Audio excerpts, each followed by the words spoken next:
June 2004.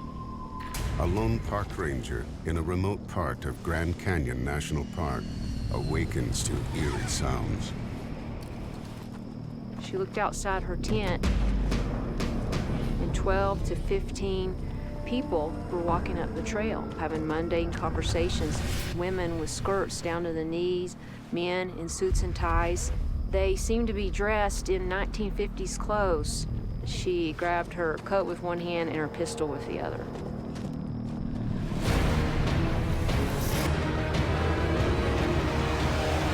This is National Park: Secrets and Legends.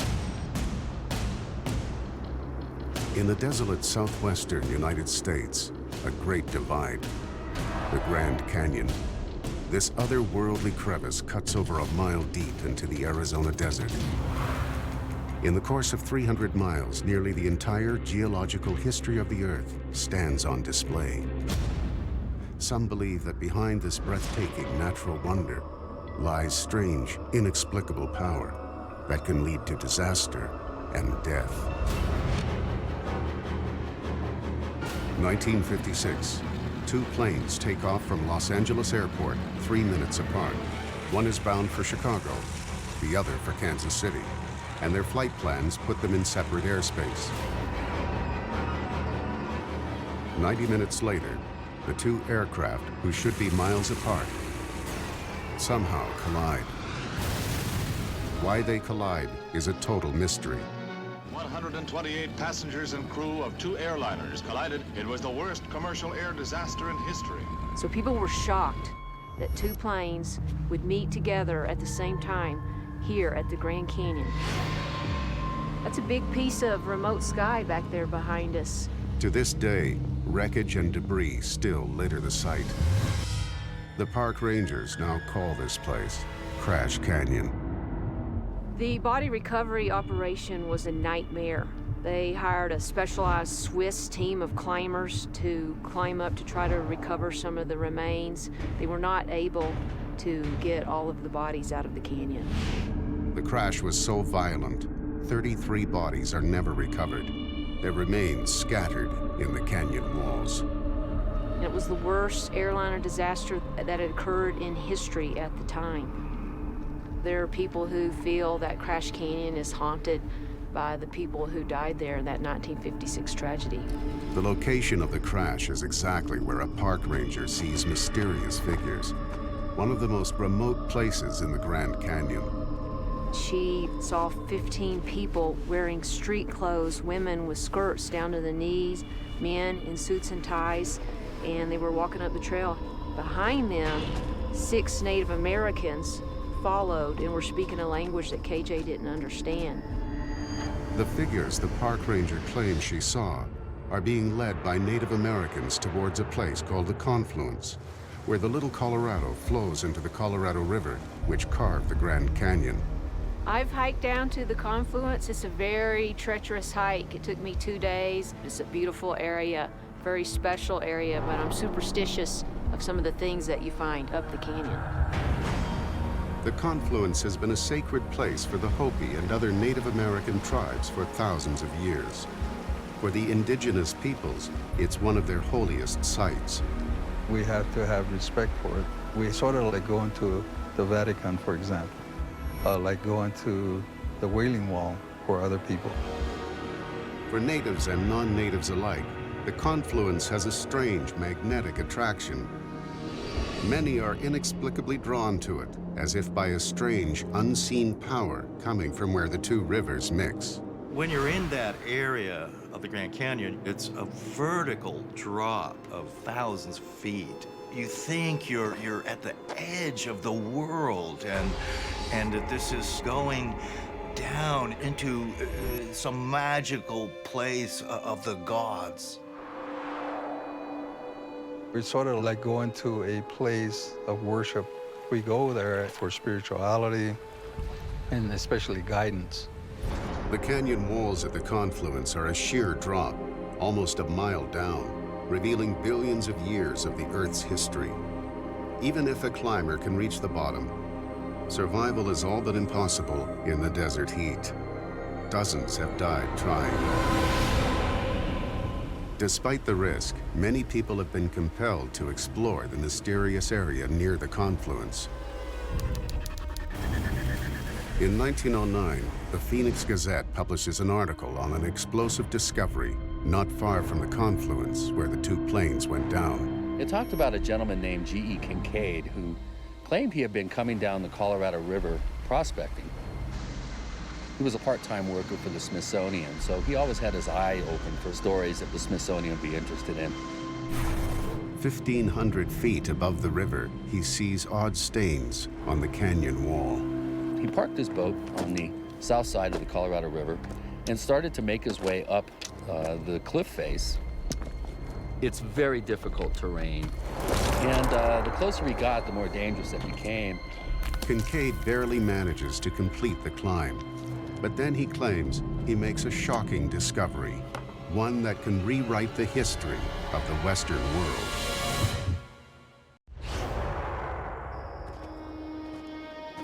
A park ranger's report of ghosts has ominous ties to a deadly plane collision in the Grand Canyon. The planes crashed at a mysterious place called the Confluence, where half a century earlier, a daring explorer named G.E. Kincaid climbs 1,500 treacherous feet to explore strange stains on a canyon wall. What he discovers there takes his breath away.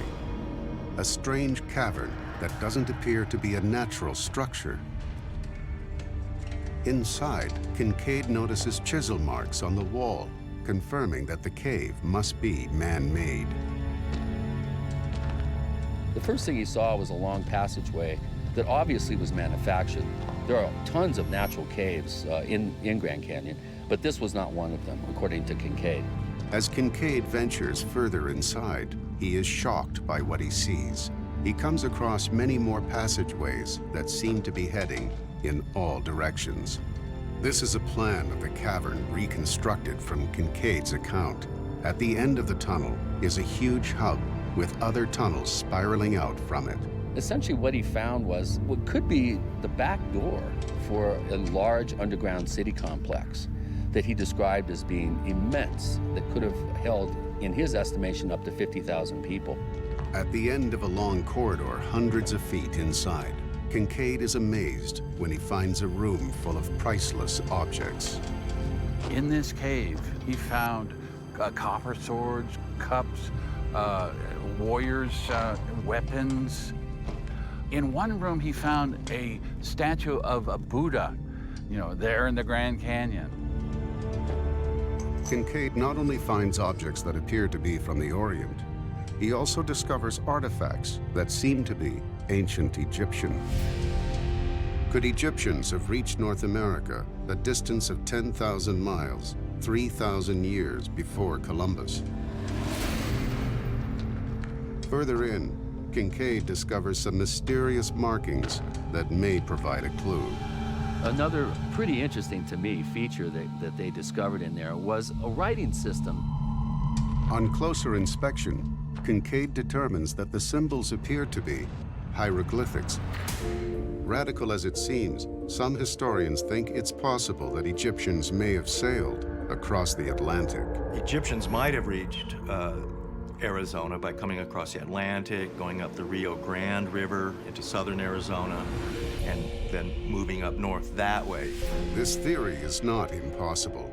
In 1970, Norwegian explorer Thor Heyerdahl builds an exact replica of an Egyptian boat from papyrus. He sails it across the Atlantic using Egyptian technology. And there is also another surprising link between Egypt and North America.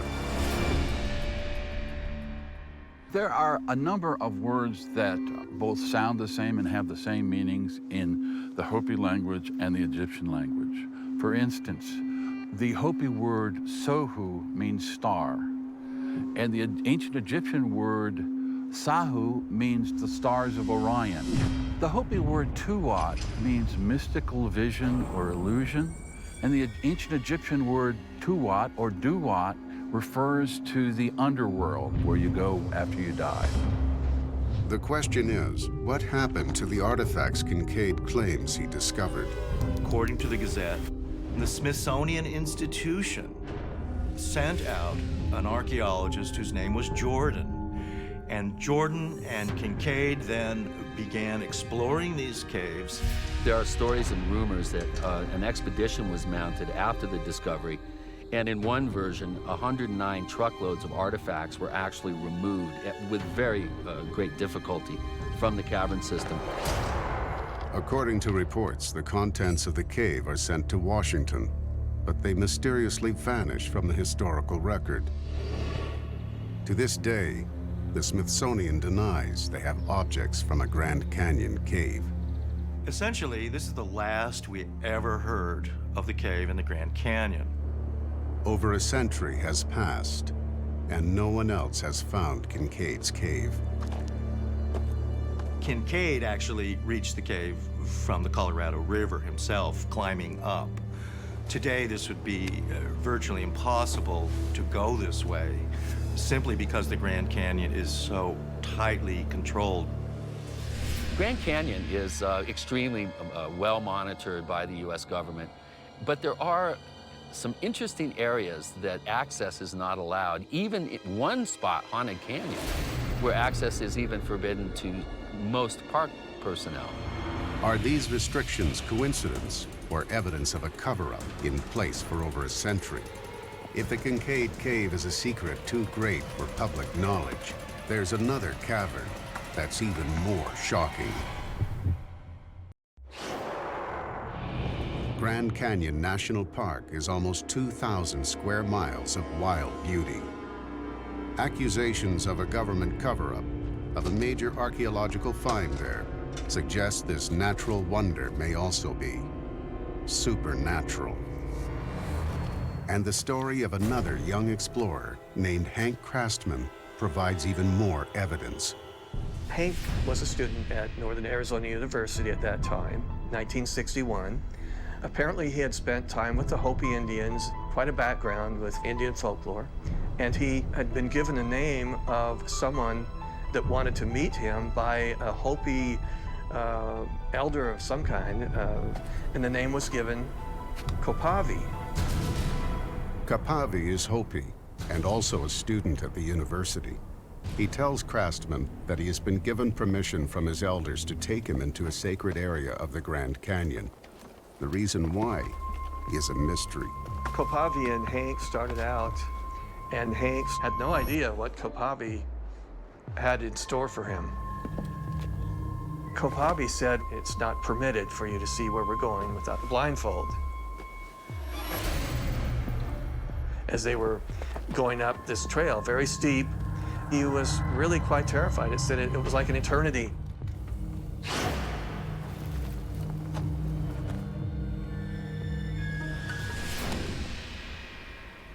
Kopavi was right next to a sheer rock ledge, and he said, "Hold out your hand."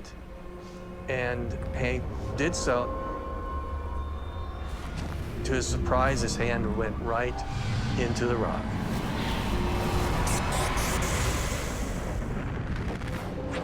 Kopavi and Hank found themselves in a chamber, and there were doors all around the periphery of the room with different kinds of symbols on them that he couldn't recognize. Kopavi walked up to one of the doors, put his hand directly over one of the symbols, and the door silently opened up. As they entered the next chamber, it was what Kopavi said was a purification area. Any kind of debris or pollution from the upper world was removed, including their mental state. Crastman believes Kopavi has led him to a portal to another dimension, hidden in the depths of the Grand Canyon. He describes a technologically advanced city with flying machines and transparent floating bubbles carrying people through the air. When Crastman returns to the outer world with Kopavi, he vows he will revisit this magnificent portal again. As Hank said, he says, and that's really the end of the story. He said, "I never saw him again." Over the years, Crastman returns several times alone, hoping to find the cave again, but fails. He dies in 2010, to his last day dreaming to see the hidden city one final time. Is there a link between Craftsman's futuristic hidden city and the previous discovery of Egyptian artifacts also hidden in the Grand Canyon? Some claim that the answer may lie in the geology of the canyon itself. One of the unique aspects of the Grand Canyon is called metamorphic rock. James Tipton is an engineer and geologist. As rock gets deeper and deeper into the earth, the heat, the pressure, the weight transforms it molecularly. Metamorphic rock is a rock that is so compressed, so refined that its very molecular structure changes and it exudes an electromagnetic field. Some researchers believe that the confluence, where the Grand Canyon's two rivers meet, is a powerful geological area. You are in a much deeper section of the canyon where you have a very strong electromagnetic energy. All of these frequential cocktails blend together to form the perfect storm. That perfect storm may have been the cause of two commercial planes colliding over the canyon in 1956. There are gravitational anomalies. There are magnetic anomalies that could easily have affected the instrumentation of the airplanes. What could have led to the spirits seen by a park ranger half a century later? When you have a high quartz content, it becomes like a film. And when there are powerful events in history, the matrix of that rock would be such that the emotional trauma these people felt when they passed over and went into a different dimension could have easily been recorded. For the Grand Canyon's native peoples, these strange phenomena are part of the canyon's ancient spiritual power and its greatest secret. There are unknown energies, unknown forces that have been there since the beginning of time.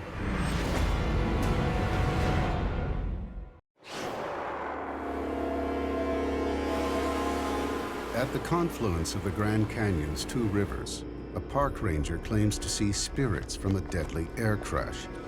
An explorer finds a cave full of artifacts from the other side of the world. And a young student says he discovers a portal to a futuristic metropolis. There are unknown energies, unknown forces that have been there since the beginning of time.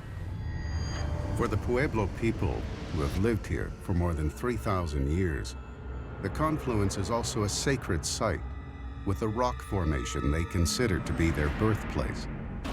They call it the Sipapu. The Sipapu is actually a limestone dome built up by layers and layers of mineral water. And this is the place where the Hopi and the Zuni and the rest of the Pueblo people came up out of the earth. Before we even go to the canyon, we have to go through some type of a preparation. Whether it's a fasting, whether it's a ritual, it's like returning to a place where we meet our spirit people, and we have to have respect for it. Most all park rangers and Grand Canyon locals are superstitious of the Sipapu. And I've known people who have gone there that have been struck by lightning. They've got violently ill. Helicopter pilots also are suspicious of it. They won't look down at it when they fly over. Ancient legends say that the Sipapu is also a gateway to another world, a world inhabited by another race. The Pueblo people have this idea of ant people. They're half human, half insect. They have spindly legs. They have large bulbous heads. They have large eyes, and they have antennae. Hopi legend says the ant people took them underground and saved them from natural disasters such as earthquakes or floods. Did a technologically advanced race settle in the Grand Canyon in ancient times and protect the local tribes from annihilation? Some believe this could explain Hank Craftsman's account of a portal to another dimension and explore G.E. Kincaid's discovery of a cave filled with ancient artifacts. Kincaid's cave could be the physical manifestation of this legendary underworld that the Hopis have talked about deep in the earth. Could the Sipapu also be where native elders were taking the spirits from a plane crash that a park ranger saw in 2004, so they could finally rest in peace? The Native Americans were part of some sort of spiritual cleanse of the bad history that occurred at that area. The mysterious legend of the Ant People may be the greatest of the Grand Canyon's many astounding secrets, a legend of alien saviors perceived as gods. I think that there is truth there. I think that there is some sort of history there that they are remembering. I think that these caverns absolutely exist. Are they visible to everyone? Probably not. There are secrets in the Grand Canyon about the Grand Canyon that a lot of people have not really disclosed.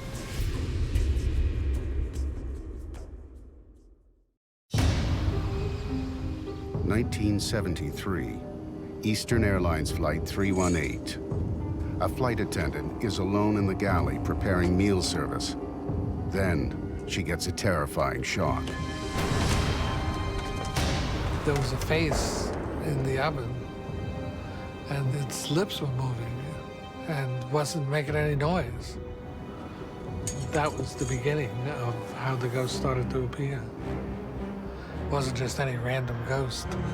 The man she sees in the reflection is dead, victim of a horrifying crash into Florida's Everglades National Park. It's kind of like the Bermuda Triangle. It's the secrets that it holds.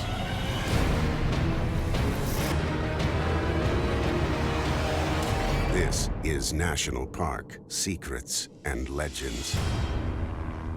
The Everglades is one of the largest protected wetlands in the world. 100 million acres of swamp located on Florida's southern tip.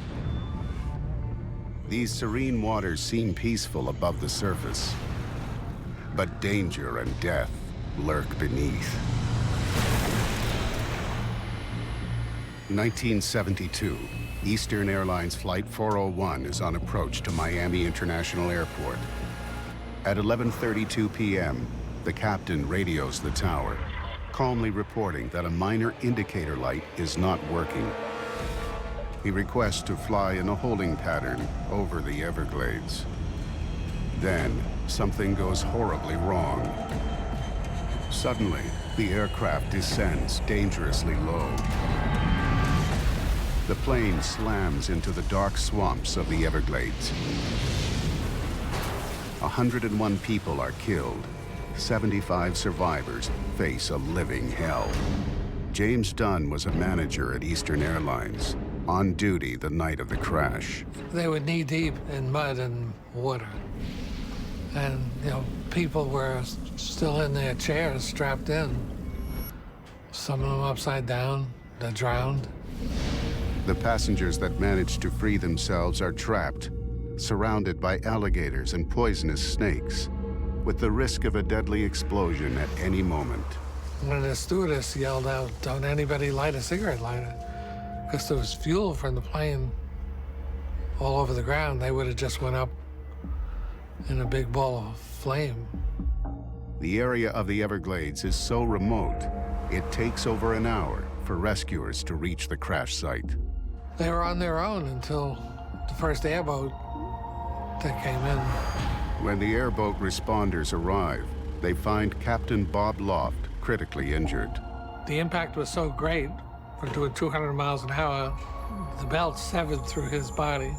When they found him, he was still alive. Captain Loft dies within minutes.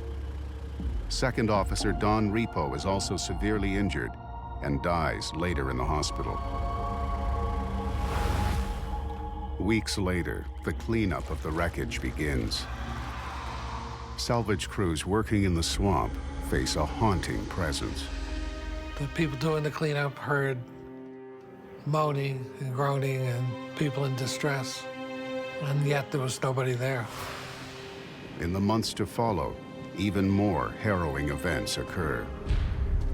Ghosts of other Flight 401 crew start to appear on other aircraft, including the apparition of First Officer Don Repo, terrifying a flight attendant. She went up to the cockpit got the engineer who came down to the galley. He recognized the ghost.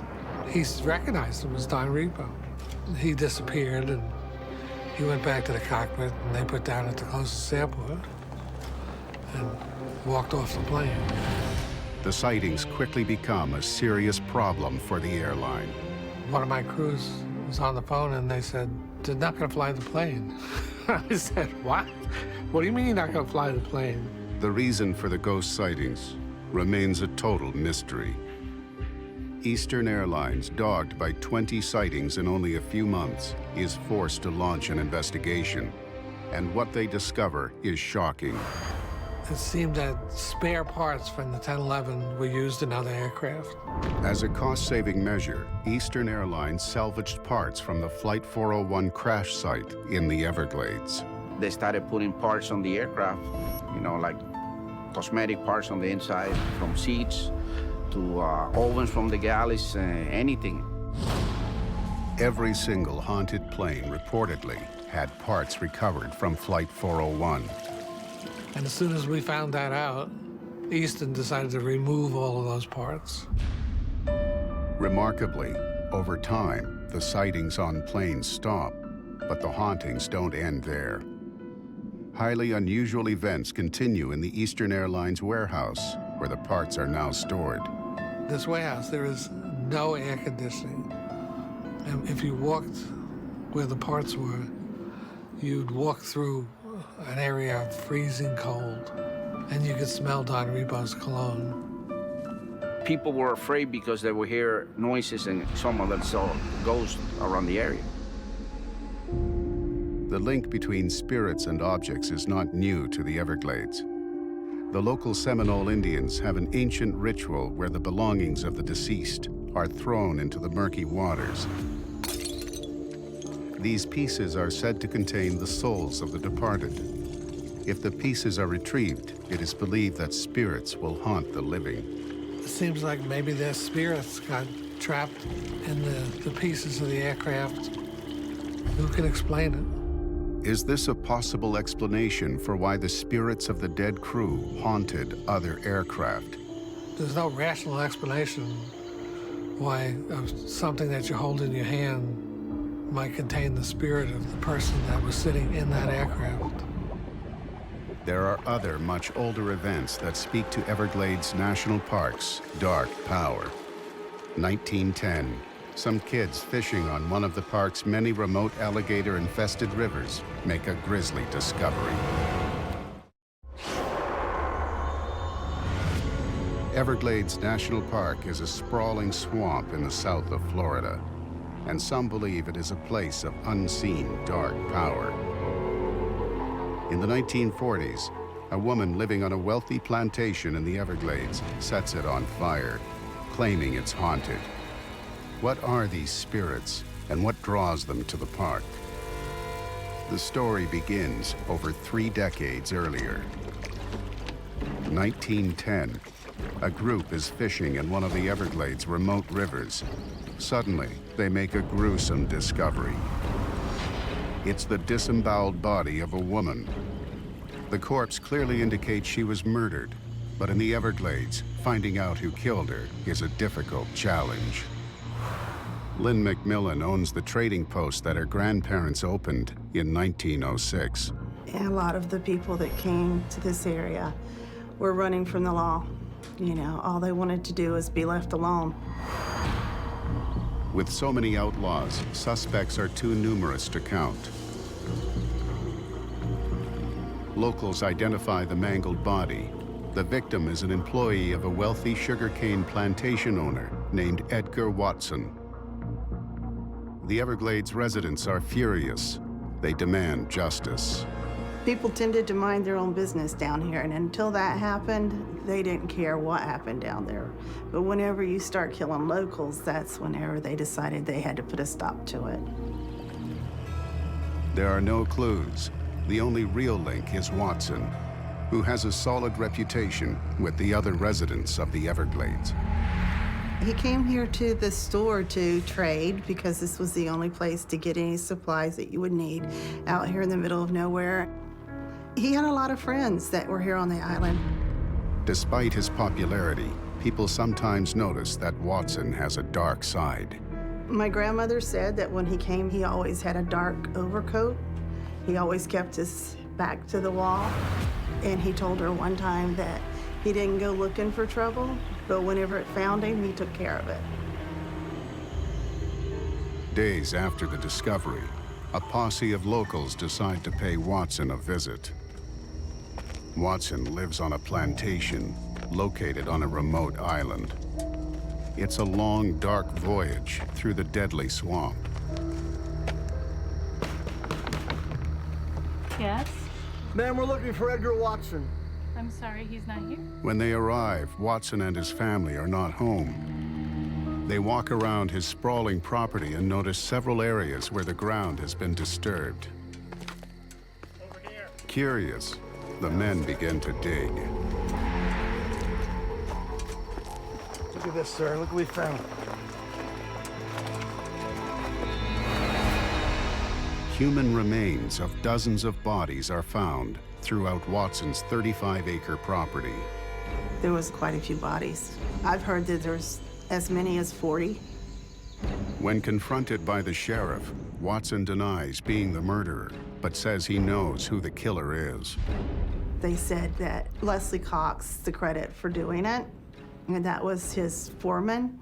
So they told him that you brought him down here and it's your responsibility to take care of it because it was a lawless area. So he went back down to the Watson place and supposedly he shot Cox and Cox fell overboard. A week later, Watson returns to the trading post.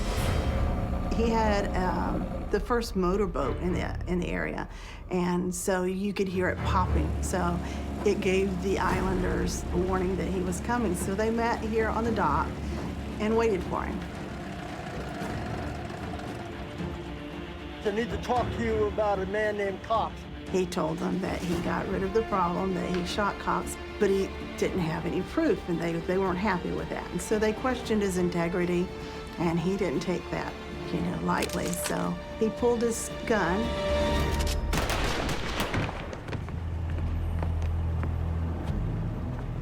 They said there were over 40 holes in him. Then they buried him on Rabbit Key. In the weeks after Watson's death, the full scope of this gruesome killing spree is revealed. A lot of the people that he hired were runaways. They were outlaws that were trying to get away from the law.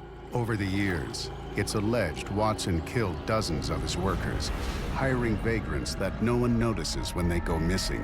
They decided that they wanted to move on. That was whenever they ended up disappearing. No one knows how many bodies still rest in the swamp near Watson's place, but not much remains of his home. Today, Watson's house is a ruin. The plantation burnt down by the woman who claimed the place was haunted. Did the dark power of the Everglades overwhelm Edgar Watson? Is the swamp of the Everglades a gateway to evil? Another man's journey in the murky depths of the swamp reveals darkness almost impossible to imagine. It was pitch black night, on an airboat, roaring along, and the smell of the water was the smell of death.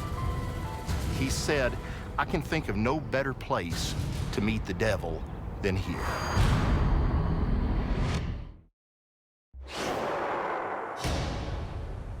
Everglades National Park is a vast, formidable natural wonder, designated a World Heritage Site. Some believe it's also the origin of a series of terrifying hauntings and has the power to turn a good man into a killer. In 1983, a chilling jailhouse confession reveals another example of evil at work. Henry Lee Lucas has been arrested for the illegal possession of a firearm when he suddenly confesses to hundreds of killings, many in the Florida Everglades. 4 years earlier, a friend and fellow criminal invites Lucas to Everglades National Park to meet a group of criminals who could give him everything he desires. He had always been an outsider, and he was promised the world, power, domination over women, anything he wanted. He was taken out to the Florida Everglades, and it was pitch black night. Just on an airboat, roaring along, seeing nothing but snakes, alligators, all sorts of things. And the smell of the water was the smell of death, Henry said. He said, I can think of no better place to meet the devil than here. In the dark of night, Lucas is taken to an isolated island. There, he comes face to face with members of a secret society called the Hand of Death. Henry was told initially when he got on the island, there's only one way out. They implied through death, and that he would have to prove himself in order to gain membership. If he did not do a task that they set him to, he would die. His mission is to kill a disloyal member of the cult. They had a member there who had betrayed the master. That's what they told him. He had failed in some task. And the Hand, who was the high priest of Satan at the time, was displeased. So they told Henry, you're going to have to kill this man. They knew that the mark that they were going to kill was an alcoholic, and they commenced to drinking and talking. The man tips the bottle up to drink. Henry steps up and slices his throat with one very accurate swipe of his knife. The man was dead. Henry walked away from it and was told later that the Hand was very impressed with his work.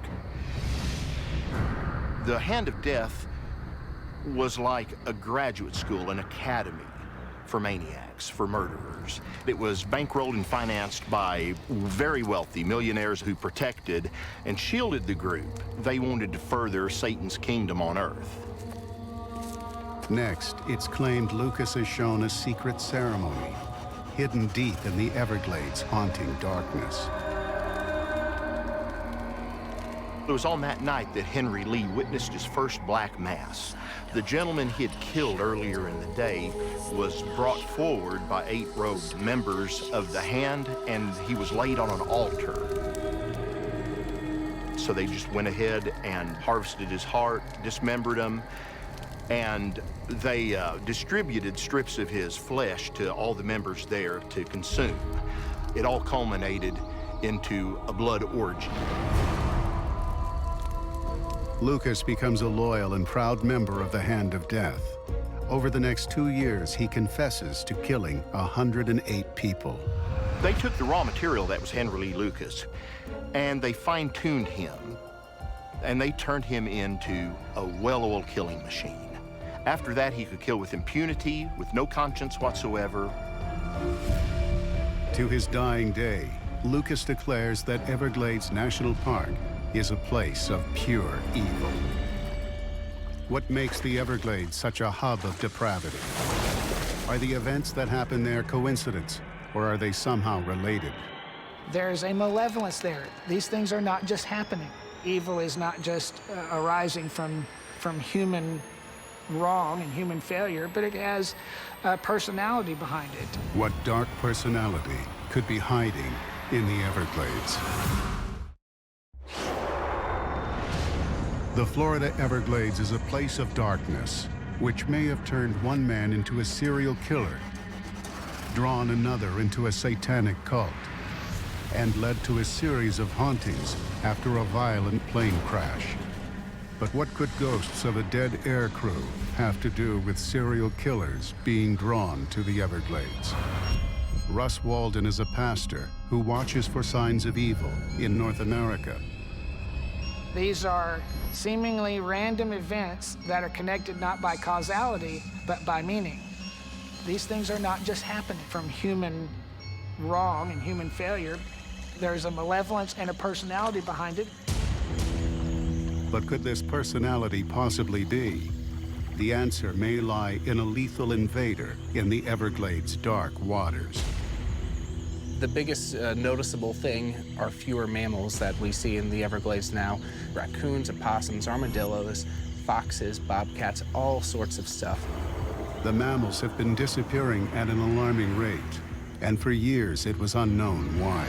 Starting in maybe the 70s, people used to see pythons here, but nobody realized there was a problem until when biologists was able to figure out that yes, there are pythons, and they are breeding in the Everglades.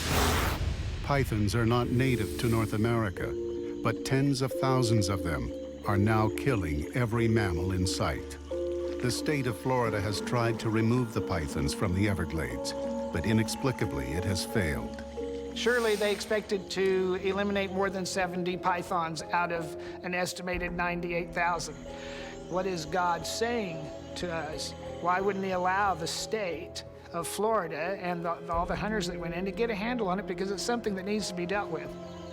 The python infestation coming to the forefront, it's God exposing the nature of satanic activity in the Everglades. The python is a biblical symbol of evil, which slowly squeezes its victim to death. A metaphor for how evil seeped into serial killers Lucas and Watson once in the Everglades. The spirit of Python shows up in the book of Acts, chapter 16, verse 16. The python is the personification of evil as it tries to derail the plan of God. Why would God not allow the pythons to be destroyed? Walden believes that the inability of the state to kill off the pythons is further evidence of their satanic origins. The mysteries of the Everglades are as vast as the park itself. One thing is certain, though. Its remote swamps may indeed be a refuge for an unseen, sinister power. It doesn't want to be exposed. It doesn't want you to know that it's there, because if you know a snake is outside your door, you're going to avoid it. The Everglades is 700,000 acres, and there's not very much light out there. It's kind of like a black hole.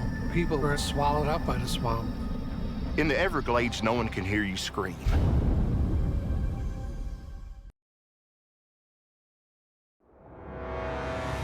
November 2000, Volcanoes National Park, Hawaii. A park ranger gets an emergency call. When the report came that there was a couple of dead bodies, these two people were just laying there. In the vast volcanic desert, he encounters a grisly, inexplicable scene. The female body, it looked like it had been burned and charred, but the clothes were absolutely fine. There's no signs of trauma whatsoever. It still is a mystery.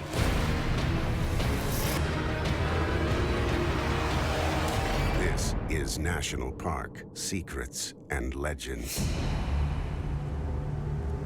Volcanoes National Park, home to two of the largest and most active volcanoes on the planet, is on Hawaii's Big Island. The park's stunning raw beauty is dominated by Kilauea, whose current eruption began in 1983, making it one of the longest-lasting eruptions in recorded history. Indigenous Hawaiians believe this violent landscape must be both revered and feared. For centuries, the volcano has been steeped in legends of dark, inexplicable forces. In 1997, Florida resident Timothy Murray visits Volcanoes National Park while vacationing in Hawaii. I had always had really good fortune in life. I had had good monetary experiences, great jobs, good personal experiences. Murray returns home, and soon after, his life gradually begins a downward spiral. It was a wave of misfortune beyond anything that you could possibly comprehend, which eventually landed me in a federal penitentiary. Open up, FBI. The FBI arrest Murray for a white-collar crime they allege he committed. Murray's life is now at rock bottom. I started having monetary losses. I was having personal problems with my girlfriend, just strange problems that we had never had before. His nightmares offer him the only clue as to what might be causing his life to implode. I was having some really strange dreams that kept me from sleeping. Polynesian warrior and, you know, all of his warrior garb coming right at me, and right before he got to me, I would wake up out of the dream. Murray has an alarming realization. Could these strange experiences be connected to his visit to Volcanoes National Park? When I went through Volcano National Park, Kind of started collecting trinkets of my journey. I wanted memories. I wanted, you know, coral, and I wanted lava, and I wanted lava sand, and I wanted all these things. And I had a bottle, and I filled it up because, I mean, it was beautiful. Murray's souvenirs from Volcanoes National Park become his favorite objects. I took everything that I stole from the island, I arranged them into a big crystal bowl. So a lot of times at the end of the day, I was, you know, sitting there and just spacing out and looking down into the crystal bowl with all these things that I had taken. He remembers a conversation he had with a cab driver in Hawaii about what happens to those who remove natural objects from Volcanoes National Park. I was explaining to him my adventures of going all over the island and collecting things, and he told me, you know, he explained to me, you know, Tim, the sand and the rocks and the shells, those are all part of the land here, that's part of the island, and you're not supposed to take that stuff with you.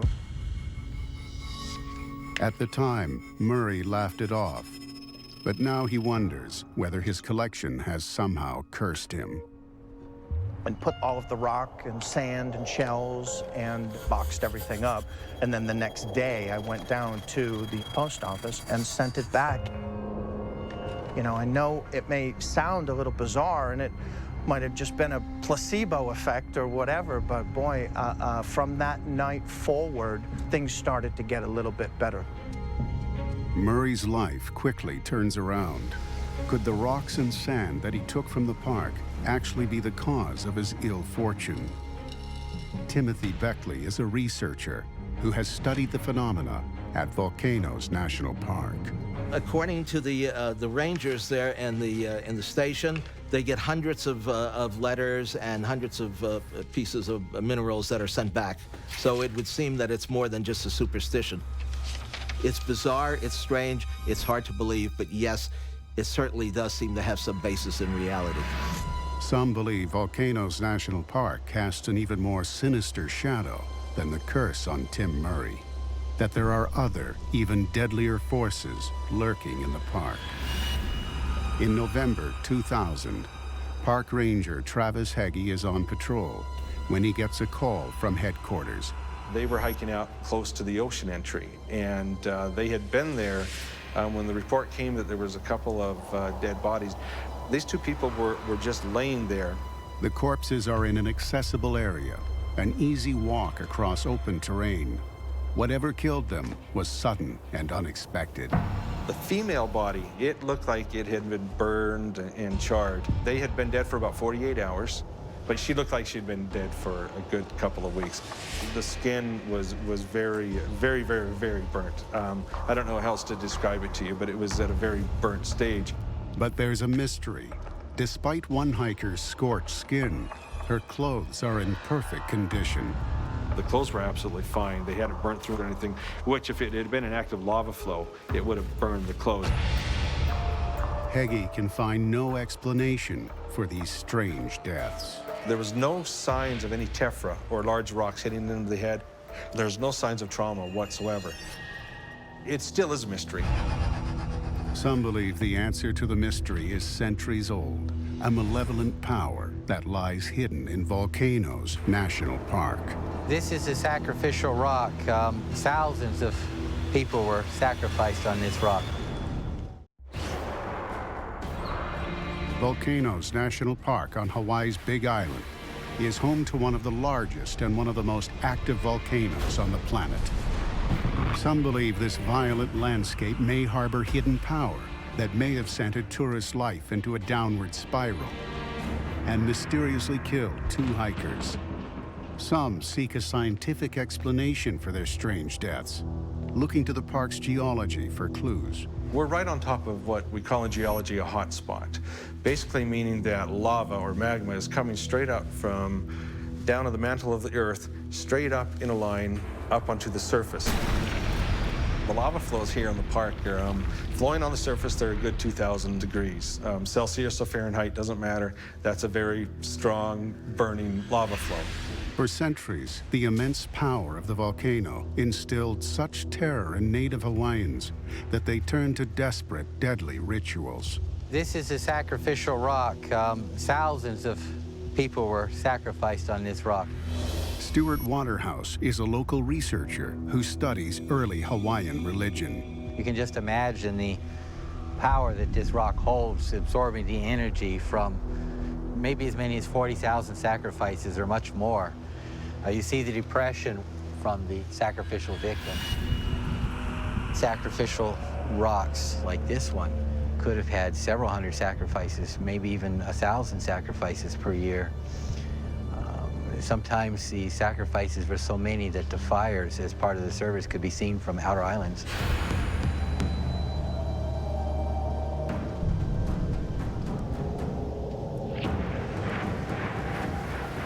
This gruesome ritual was performed 500 years ago by the Hawaiian high priests, the kahunas. Native Hawaiians gathered by the thousands to see the gods appeased. The audience was seated outside the Luakini walls, so they could hear what was going on inside. But they couldn't see everything, so it had a little bit of mystery to it. And of course, you could hear a pin drop. Everything was absolutely silent. Nobody could make any noise. The corpse is then brought into the heart of the Luakini. And at that point, then, one of the kahunas, he plucked the eyeball out and ate it. And the audience could probably see that. And then at some point, that same kahuna would come out with his spear and do a mock attack on the audience. He would jab at the eyes. So it was very theatrical. Tens of thousands of humans were killed in order to appease the gods of the mighty volcano. Could the two hikers be victims of a modern copycat killing, echoing the ancient human sacrifice? If so, what could explain how one hiker was badly burned, while her clothes showed no damage at all? Some believe the answer lies elsewhere and is connected to a unique and mysterious phenomenon. 2009, a tourist walks alone in the darkness of the park.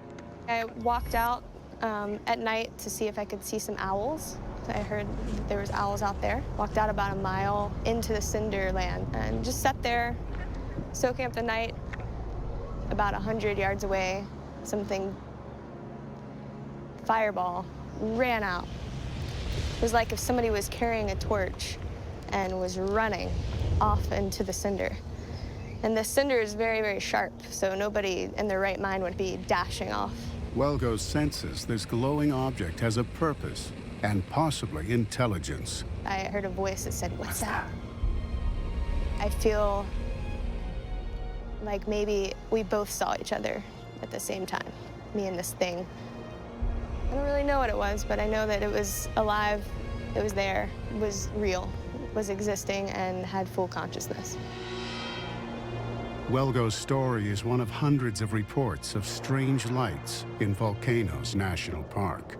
These are said to be the size of anywhere from softballs to basketballs. They're seen coming out of the crater, but not during eruptions. And usually they shoot across the sky and then back in the other direction. They've been seen by tourists. They've been seen by the park rangers who work there at the station. They're mystical. They're not lava. They're not, smoke plumes or anything like that. They seem to have an intelligence of their own. Could the fireballs somehow explain the deaths of the two hikers? Though Welgos felt no fear, some believe these lights may be a force of ancient evil. Fireballs represent the manifestation of a curse. And once the fireball is sent to you with its intention, you're as good as dead.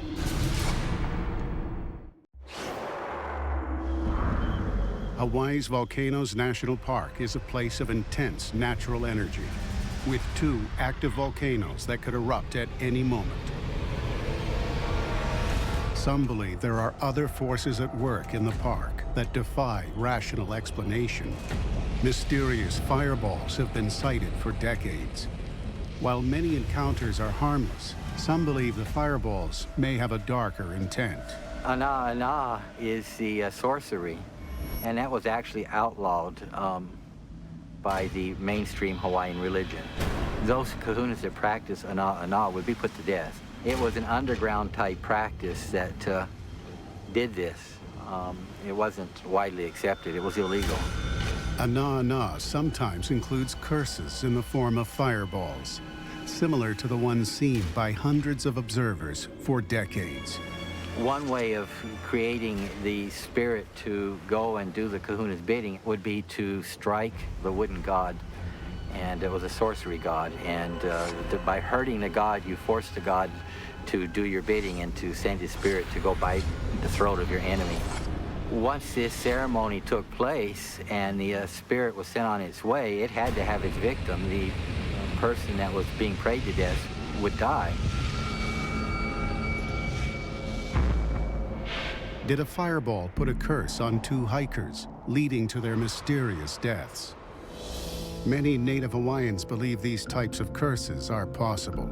Even though the missionaries forbid the practice of these things, it doesn't mean that they were wiped out completely. Unfortunately, the one that we're known for the most is the dark art of putting curses on people, and that still exists today. Although the fireballs are reported to be a strong force, it's believed there is another that may be far stronger. A mysterious figure who sometimes appears in human form. The first report that actually got any press attention goes back to 1924. It talked about someone, a local, picking up a hitchhiker. Days later, the volcano Kilauea erupts, raising a pillar of dust 30,000 feet into the air.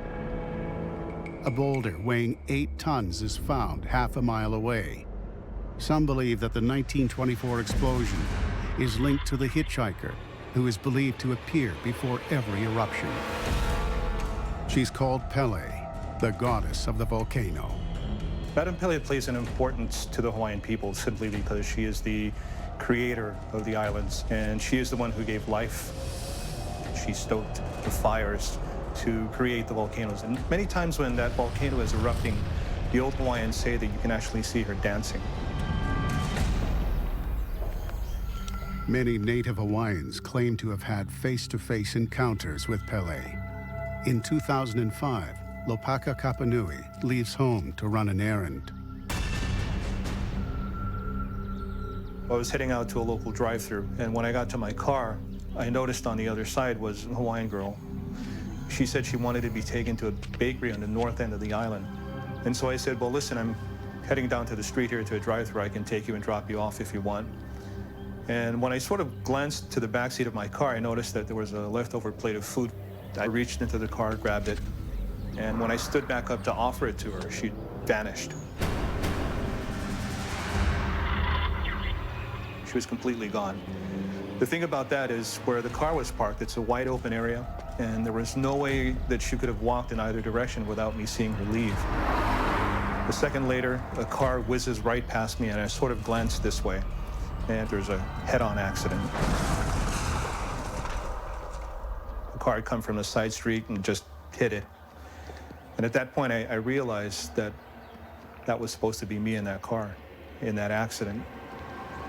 In my family, I've been told for many years that Pele is actually our guardian. That's who this girl was. And maybe that's why she appeared for just that short amount of time to buy me time.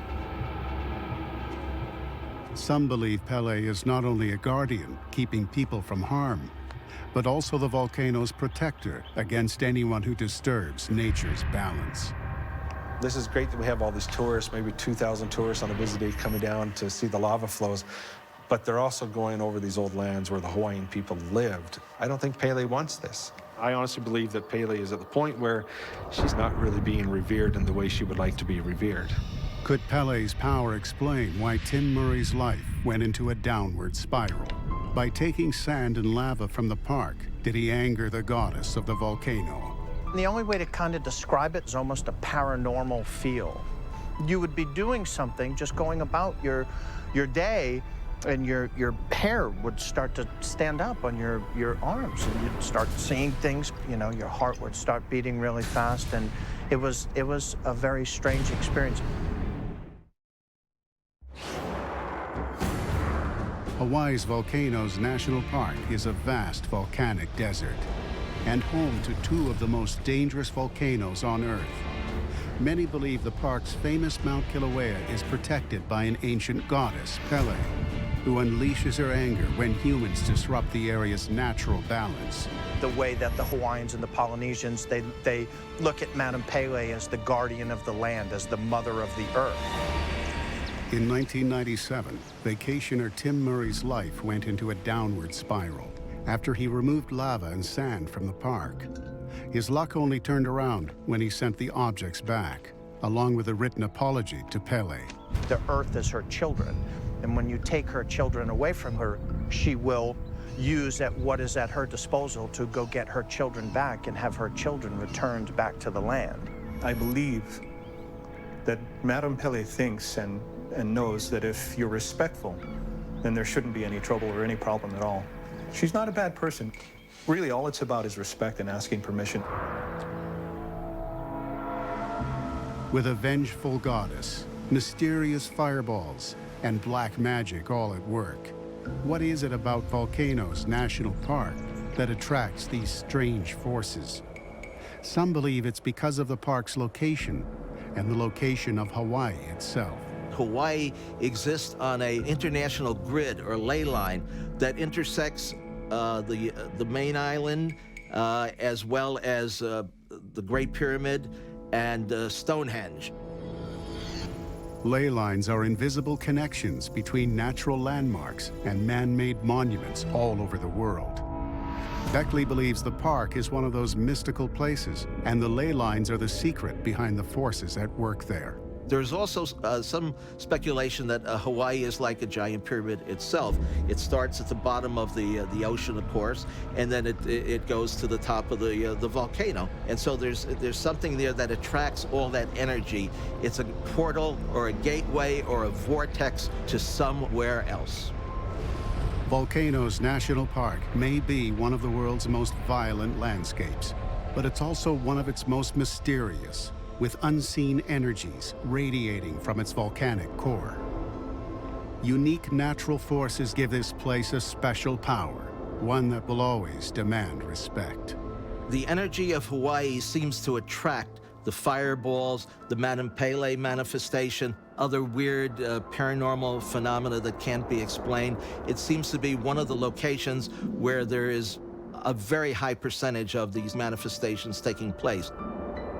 The islands are a very spiritual place, and specifically Volcano National Park. And I would just ask anybody who does go out there to try to understand where they're going.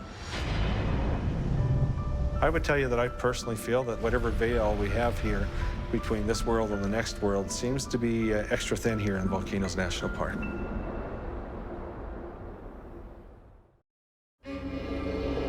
(1953). Two men camp outside Joshua Tree National Park when strange lights come down from the sky.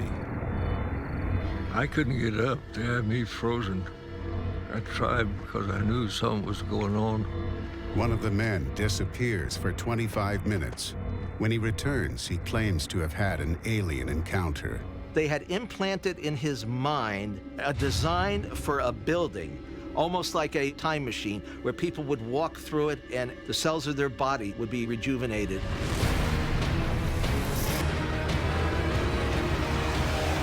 This is National Park, Secrets and Legends. Joshua Tree National Park is an 800,000 square acre expanse in California's Mojave Desert.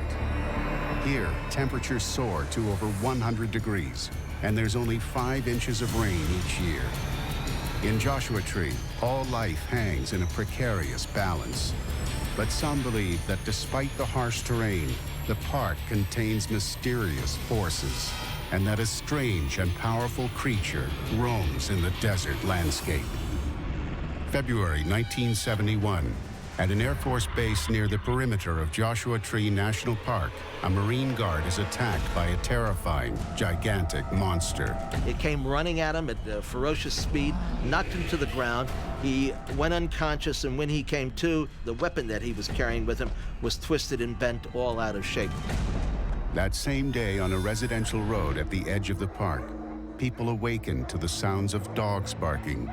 Residents describe not one, but two of the same beasts that took down the Marine Guard, a Bigfoot-like creature with light-colored hair.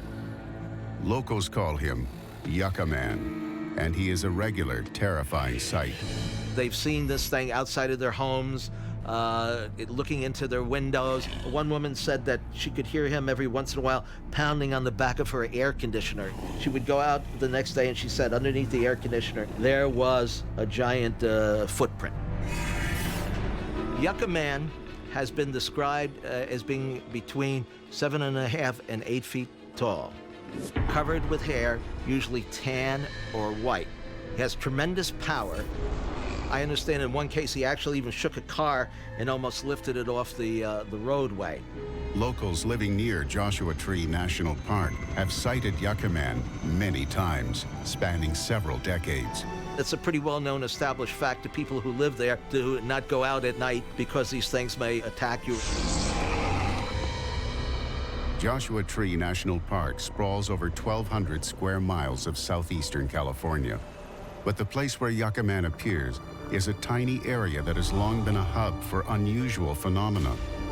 At the park's edge is the largest boulder in the world. Some believe that with its enormous size comes unimaginable power. Giant Rock is the largest single boulder in North America. It's 7 stories tall, it weighs 40 or 50 tons, and it was used going back by the Native Americans in that area. For hundreds of years, Native American shamans have performed sacred rituals at Giant Rock, as if drawn by a strange, invisible force. There's something about the magnetic pull of the earth and the fact that there are all sorts of minerals there that seems to create a vortex. And so for hundreds of years, people have been going there for mystical experiences. In the early 1930s, Giant Rock lures a man from Germany who is drawn to Joshua Tree's unique landscape and the glitter of gold. Frank Kritzer was an immigrant from Germany. He came over shortly after World War I. Kritzer is a prospector who has come to Joshua Tree in search of the next bonanza. He is inexplicably drawn to Giant Rock and decides to settle there.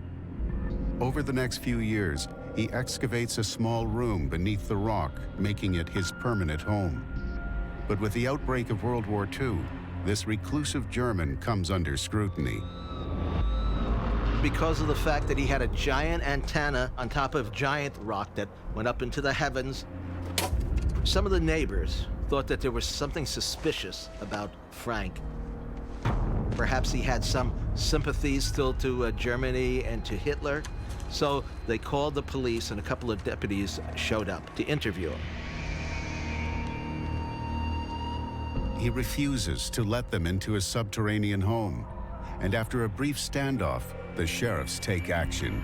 They lobbed some tear gas under the rock, and apparently it ignited some dynamite caps that he had there. So Frank went up in a blaze of glory. It turned out, of course, that he had no ties to Germany whatsoever. Kritzer's death shocks a close friend, George Van Tassel. Van Tassel has visited him many times at Giant Rock, and like Kritzer, is strangely drawn to it, as if by an unseen force. George was so mesmerized by the area and the feeling and the vibrations that he got there and the solitude, he decided to move and take over the Giant Rock. Daniel Boone is Van Tassel's son-in-law. For over 60 years, he has lived near Giant Rock. Now in his 80s, he speaks mostly through his son, Matthew. It was August 24th, 1953. Van Tassel and his son-in-law decide to sleep outside, right next to Giant Rock. You know, in August, it's very hot, so they just throw a bag down somewhere, you know, and get some sleep. And they were there, and they were sleeping outside. And he was awakened by buzzing and a pulsating light. And he realized that this ship had come down, or something was going on. Joshua Tree National Park, a remote desert wilderness in southeastern California. At its outskirts is Giant Rock, the largest boulder in the world, which some believe has mysterious powers. This strange energy compels a California engineer named George Van Tassel to move his family here, where he comes face to face with the park's secrets. One evening in 1953, Van Tassel's son-in-law, Daniel Boone, camps out with him, right next to Giant Rock. Strange lights come down from the sky. Suddenly, Van Tassel disappears, and his son-in-law finds himself paralyzed by a force he cannot describe. I couldn't get up. They had me frozen. I tried because I knew something was going on, but I could move my head. And the ship, with the pulsation that Dad could see and everything like that, the ship never actually left. The ship stayed there. George went on board, but they didn't take off and take him anywhere else. 25 terrifying minutes pass. Then Van Tassel suddenly comes out of the darkness with an amazing story of an encounter with an alien life form. He began to actually communicate with these beings through mental telepathy. He also started channeling these beings from other dimensions and other realms and other planets. Incredibly, George explains that he's been given instructions to build a unique structure near Joshua Tree National Park. George claims they had implanted in his mind a design for a building which he came to call the Integratron. Now, this was supposed to be a healing center where people would walk through it and the cells of their body would be rejuvenated. The purpose was a gift of longevity. George asked for longevity, and they said, we're supposed to live into the hundreds. It's claimed that the aliens also told Van Tassel that by living longer, humans will be able to contribute more to their society. But why build the Integratron at the edge of Joshua Tree National Park? Yeah, they need a power source that goes in alignment with the plans of the building, so it needed to be set in a certain location. This area is crisscrossed with hundreds of fault lines, more than any other national park in the United States. Some believe these cracks in the earth exert a unique magnetic energy. Where they cross, there's an incredible amount of energy there. So the center of the building itself is actually where two of these magnetic lines cross. So that's why they chose the location for the Integratron to be built there. The Integratron is to be built 3 miles from Giant Rock. To fund it, Van Tassel decides to hold the world's first UFO convention to raise awareness about his experience. Within a few years, the annual event is drawing up to 10,000 people. It was really remarkable. You would have thousands of people out here, and there would be tents, there would be campers, there would be planes flying in and out. Year after year, with money coming from his UFO conventions, Van Tassel labors at the Integratron. He builds the giant dome entirely of wood, without a single metal part, not even a single nail. George would receive these messages to go on to the next step. When he completed one step, then he would get the message to go on to the next one. Finally, in January 1978, George announces that the Integratron is only 1 step away from completion. But his strange building draws unwanted attention. George told me, he says, guess what, Boone? I had an Office of Naval Intelligence, 2 admirals come out here with plain clothes and tell me to shut it down. 3 weeks later, Van Tassel dies of an apparent heart attack. Until this day, his lifelong project still remains unfinished. The government and military, if there's going to be something fantastic out there, they're the first ones to want to get their hands on it, and they don't want any of that kind of technology in the hands of civilians. Van Tassel's Integratron is a permanent monument to his alleged encounter with an alien race. And he's not the only one who claims to have spotted a UFO in the park's clear desert skies. We felt this mechanical pulsing hum, and as we all looked up towards the sky, a pyramid-shaped craft seemed to appear. This energy field around it was palpable.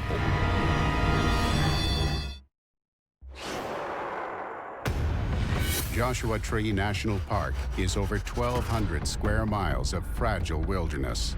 home to plants and creatures that survive on the edge of a desert void. The park is also famed for being a hotbed of UFO activity, an apparent magnet for alleged sightings and extraterrestrial encounters.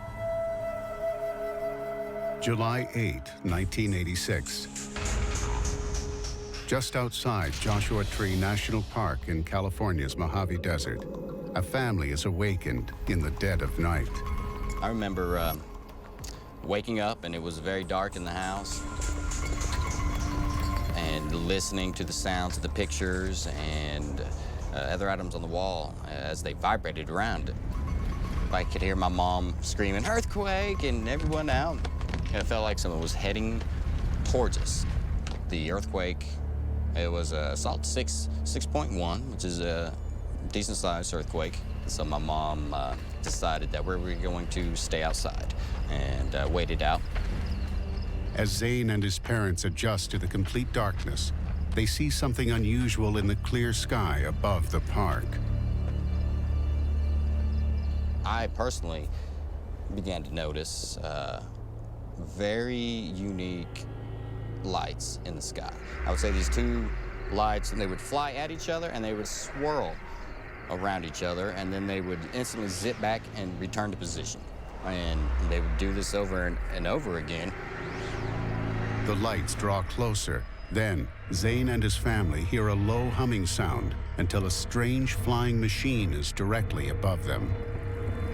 We felt this mechanical pulsing hum, and as we all looked up towards the sky, a pyramid-shaped craft seemed to appear. We all just looked up into the center of it. A beam of light just kind of flashed down on us, and it seemed to permeate everything around us. And it lasted for seconds. And it almost is a flooding, bright white light that kind of encompassed everything around you. Even though it feels like seconds to Zane, somehow, inexplicably, hours pass. The next thing we know, it's a little later in the morning. You can definitely tell the sun is rose. There was some time that had gone by. To this day, what happened to Zane and his family during those few hours remains a mystery. There wasn't any excitement. We didn't discuss what had occurred. It just seemed like we were all very calm, and that we knew it was now safe to go back inside, and so we all went back inside of the house. Zane Radford is not the first in his family to experience UFO sightings at Joshua Tree National Park. My grandmother, my mother, and my mother's younger sister, my aunt, my half-sister. The Radford family's encounters with UFOs date back a century. Michael Radford believes that for some unknown reason, his family has been chosen to be visited across several decades. They do have interest in certain lineages. I don't know what the family connection is, I don't know what the generational thing is, but apparently it can run in families. Barbara Lamb is a therapist who has treated 800 people for apparent alien encounters, many at Joshua Tree National Park. They seem to be choosing generally healthy people. They're intelligent, they're bright. Some of these extraterrestrials seem to be following genetic lines. So you might have an experiencer now who is, say, middle-aged, and that experiencer might realize that somebody else in the family has been having these experiences, particularly one of the parents. When Radford talked with his family about their experiences, he saw an eerie pattern. It was mostly the women being targeted. Therapist Barbara Lamb thinks she knows why. The aliens certainly do seem to do a reproductive program. Many women have eggs taken from their ovaries, and sometimes they do it through the navel. Sometimes they do it through an area right next to the navel. And in that case, there's usually a triangular-shaped bruise mark. And then they add some genetic material from their own extraterrestrial species. then that mixture is implanted in the woman on another occasion, presumably during an abduction. It is an ongoing program. It is happening that human females are being made pregnant with hybrid offspring.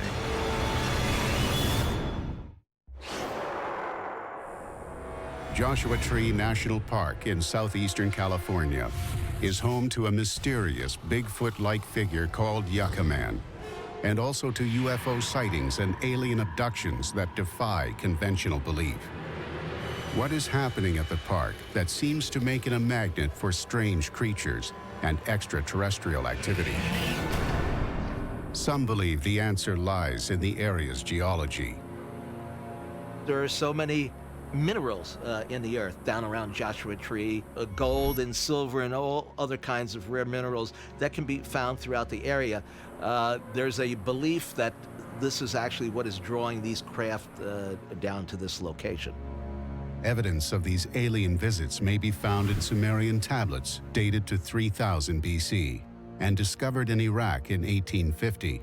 Some believe the tablets refer to an alien species called the Anunnaki. According to researcher Lloyd Pye, the Anunnaki came seeking gold in Joshua Tree National Park 450,000 years ago in a desperate attempt to save their planet. They needed gold. They had damaged their very precious atmosphere. They needed to repair it, and the best way to do that was to take pulverized gold, blow it up into the upper atmosphere of their planet, and where it would reflect cosmic rays that would be damaging. But to extract the gold, the Anunnaki needed workers. Could the Yucca Men have been created to work as Anunnaki slaves? Shockingly, Pye believes that the Yucca Men had a very different and important role to play. Hominoids were the creatures of Earth. This was their planet before the arrival of the Anunnaki to take over. But the Anunnaki recognize that the Yucca Men are too powerful to become their servants on Earth, so they create a new slave race. The Anunnaki created humans to mine gold for them. The Anunnaki created us, but they made sure that we couldn't defeat them in any way, whether physically or mentally. But it's claimed that the humans had no immunity to Earth's diseases. So the Anunnaki had no choice but to take DNA from the Yucca Men and mix it with our own. Mostly we have from them just the ability to fight off pathogens on this planet. If the Anunnaki were here long ago, what can explain the recent UFO activity at Joshua Tree National Park? Some believe the Anunnaki may be back, but this time for a different reason. They are doing the reproductive program because they're trying to save their own race. Their own race has become infertile. Their own race cannot reproduce anymore. Their own race, they say, is dying out, and they look to us humans for that. If the theory is correct, could it explain the existence of the Integratron? Is its alleged ability to prolong human lives part of an alien breeding program? Some believe the park has been a vital gateway between our planet and some other distant alien world for hundreds of thousands of years, a unique role that's as important now as it was since the dawn of humanity. The Anunnaki have been in steady contact with the Earth going back at least 400,000 years. I think that they're very much active in Joshua Tree, and I think they do have interest here.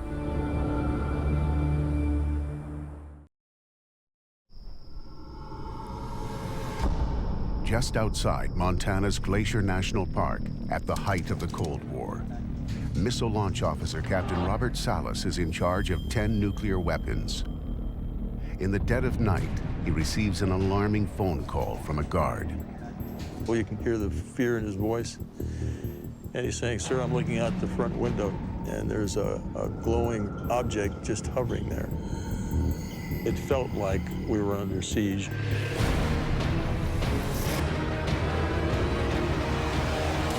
This is National Park, Secrets and Legends. Glacier National Park in northwestern Montana. More than 1 million acres of majestic mountains, carved out by the colossal retreat of the last ice age. It's often called the crown of the continent. But some believe this imposing landscape hides some of the century's most baffling mysteries. March 1967, Launch Officer Robert Salas is on duty in the Underground Missile Control Center, just outside the park, when one of the guards protecting the base makes an urgent call. He's screaming into the phone. He's agitated, he's fearful, and he's saying, "Sir, I'm looking out at the front gate, and there's a glowing object just hovering there." The U.S. Air Force has 1,000 nuclear missiles in underground silos, with enough power to destroy every living thing on Earth. The base is heavily guarded against intruders. He said he had all the guards out there with their weapons, and he wanted me to tell him what to do. He was waiting my orders, so I just told him, don't let anything inside the front gate. Use force if you have to keep everything out. It felt like we were under siege. It's the height of the Cold War. The United States and Soviet Union are engaged in a deadly standoff. If the missiles go off, it could trigger a third world war. We had at least 150 of these weapons. They had a range of 6,000 to 7,000 miles, so they could hit many targets. So these weapons were ready to go. A few seconds after the strange lights appear, the ultra-secure launch system is breached. A lot of bells and whistles inside the capsule. We had lights come on, and our people even lost radio contact. Someone or something has penetrated the launch area. The base is in lockdown, knowing that if the missiles launch, nuclear holocaust is a near certainty. It was a very frightening experience. And of course, we were concerned because we didn't know what had happened. At the brink of destruction, the inexplicable happens. We had lights come on, and in sequence, we had all 10 of our missiles shut down. They were unlaunchable, disabled. The missile system is designed with the most advanced technology available. No one can imagine how it was overrun. They'd have to get through 60 feet of earth and concrete, and then send a specific signal to shut down the missiles in this way. We didn't know whether or not we had been under some sort of terrorist attack or what was going on. Suspicions immediately fall on the Soviet Union, attempting to penetrate the U.S. air defense system. But could there be another explanation? Another event 2 months later, deep inside Glacier National Park, adds to the mystery. In May 1967, Dave Krogstad and 2 high school friends are on a camping trip in the park. We got a late start that day. We got up to Cameron Lake, and it was dark. And we never bothered to set up a tent. We just went ahead and threw our sleeping bags out. Up there, there's no light pollution from anything. And that night, there was no moon, no clouds, just the perfect sky for looking at the stars. And that's where we saw what we saw. Look at that. Look. Front. What's up, dude? We noticed a object or something off to our right to the west. Well, this was just a little bit brighter than a bright star. It would go zip across the sky and immediately stop. Then it would do a 90-degree turn and go zip again, same count, 1,001, 1,002, do a 90-degree turn to the left, and the zigzag pattern. Don't even worry about it. In my mind, we just saw a UFO.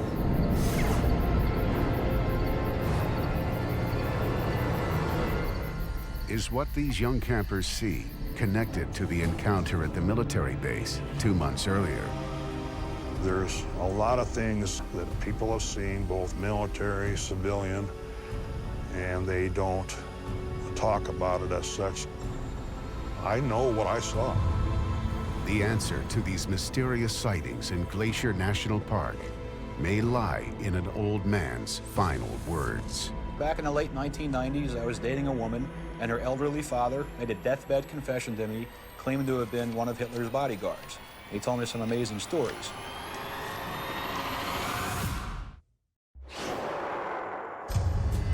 Just outside Glacier National Park, Montana. Moments after a guard spots strange floating lights over a nuclear missile base, the weapons control system shuts down. Soon after, camping teenagers see similar lights in the same area. These are just 2 of dozens of sightings near the park, and many wonder why Glacier is a hotbed for UFO activity. The first clue to the mystery emerges some 30 years later when a man makes a confession to his daughter's boyfriend. He says his real name is Otto Skorzeny and that he was in Hitler's circle. All right, Skorzeny handed me a shoebox full of 60 years worth of photographs, and he told me some amazing stories. Many historians confirm that Otto Skorzeny went down in history as one of Hitler's most capable henchmen. Dr. Joseph Farrell has studied Nazi objectives after the war. Otto Skorzeny was Adolf Hitler's favorite SS commando. This is the fellow that rescued Benito Mussolini, smuggled him out on an airplane. He was Hitler's go-to man. In 1945, with Nazi Germany on the verge of defeat, some historical accounts say Hitler gives Skorzeny his most daunting assignment ever: the evacuation of elite Nazis from Europe. We're not dealing just with a bunch of Nazis hiding out and trying to escape justice. They decide that Nazism, in order to survive the war and to have any hope of an eventual restoration of power, has to go underground. It's known that Skorzeny helped senior Nazis get to places like Spain and Argentina. It's alleged he also chose Glacier National Park because its landscape appealed to Adolf Hitler himself. He liked Glacier National Park because it reminded him of Austria, his old home up in the Alps. It reminded him of the good old days. This controversial claim doesn't end there. It's also believed that Glacier National Park is also a repository for vast Nazi wealth. Glacier National Park is where Otto Skorzeny hid all their stolen loot to help establish a Fourth Reich in America.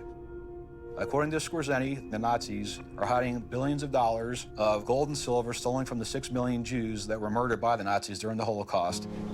Orion believes there is a practical reason Skorzeny was drawn to Glacier above all other locations on his list: the park's unparalleled rail access. Glacier National Park was actually the first national park with a railroad access to it. So they were able to use the railroad access to basically bring the whole train right up to Glacier National Park with all his stolen gold and other Holocaust treasure. It's alleged the park is hiding more than Nazi gold. A quiet lodge may be refuge for an even more shocking secret. Pam Schufert is an investigative journalist who has traveled the world for 17 years, researching secret government activities. As a child growing up in Germany, I would go to the Bavarian Alps to a place called Lake Eibsee. Beautiful scenery, and the place that I have found in America identical to that is Lake McDonald Lodge on beautiful Lake McDonald in Glacier Park. The lodge harkens back to the rustic opulence of the European Alps. Trophy heads adorn the walls, along with some unusual symbols that aren't easily explained. I would sit there wondering, why are there these swastika-type symbols in Lake McDonald Lodge? The answer is an allegation that overturns conventional history.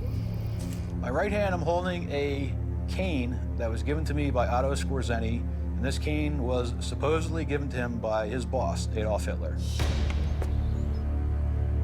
According to what Skorzeny was telling me, Hitler actually lived in Glacier National Park at Lake McDonald in the VIP cabins.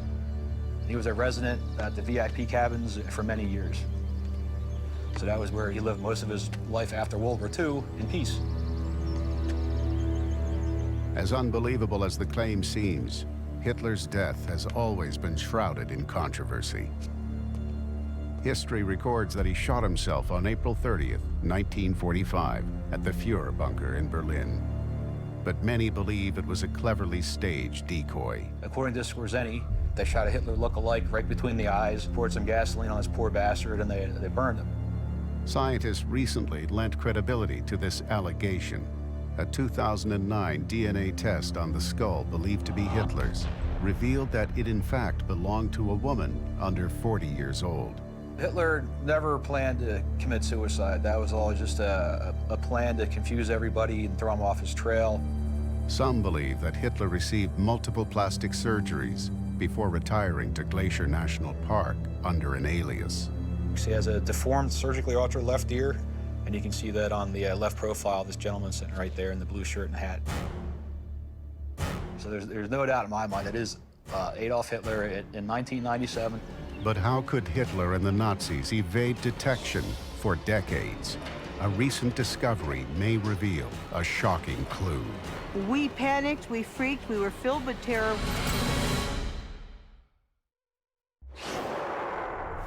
Montana's Glacier National Park is 1 million acres of remote and pristine beauty, one of the most majestic areas on the continent. But some contend that this vast wilderness is a secret Nazi refuge, hiding stolen wealth and even Adolf Hitler himself, who evaded capture and lived out his days at Glacier. Some believe the railways leading into the park may offer a clue to this dark mystery. My friend Marie McCullough was traveling with her friends, and they decided to come to Glacier National Park. She said, we wanted to go out one day and take beautiful pictures of the area, so we followed railroad tracks into the woods so we would not get lost. The women come to a clearing and unexpectedly discover a strange scene. Over a dozen black boxcars parked on the tracks. And they looked strangely out of place and rather sinister. So she said, we went to one boxcar whose door was open.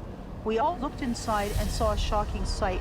There were shackles welded inside as if to hold people prisoners.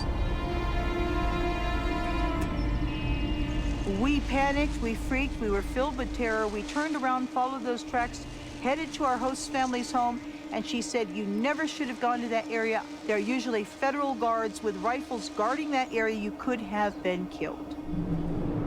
Are the prisoner boxcars, eerily reminiscent of concentration camp transports, somehow connected to the alleged Nazi presence in the park? And if so, why would U.S. federal guards be protecting them? One clue leads back to the height of the Cold War, when Nuclear Missile Control Officer Robert Salas is confronted with strange lights outside his base. We had to report into our squadron commander's office right away. They wanted us to sign a non-disclosure statement saying that we would never talk about this. Even though this was an unprecedented security breach, the Air Force command to sign a gag order was unexpected. I didn't see any reason for that because we had above top secret clearance already. We had high security clearances. But they said that this was a specific incident that should never be talked about. Salas believes the Air Force acted as it did because it couldn't risk any information leaking about a possible UFO incident. The Air Force covered up the shutdowns because they didn't want to notify the public that, yes, this is a real phenomenon. Not only a real phenomenon, but one that has impacted our national security. Some believe the gag order surrounding the missile incident is not the first government cover-up at Glacier, and it may be connected to one of the greatest conspiracies in history. The top-secret project was called Operation Paperclip. Operation Paperclip was the U.S. government's program to bring over Nazi scientists, engineers, and so on to this country after the war. Historians have discovered that the U.S. government wanted to tap the Nazis for their advanced aircraft technology and needed to move fast so that it didn't fall into Soviet hands. Paperclip was a covert intelligence operation. so secret that it was even hidden from President Truman. These Nazis were brought over, their records were sanitized, they were given a free ride. But where could these Nazi scientists work in secret? Some believe the answer is a huge, advanced underground base, and that facility is at Glacier National Park. It's literally an underground civilization. The American military took that idea and ran with it, big time. Some allege the Nazi base at Glacier National Park is being used for more than just advanced aircraft. People see metallic-looking flying discs flying around Glacier National Park, and there's a good reason for that.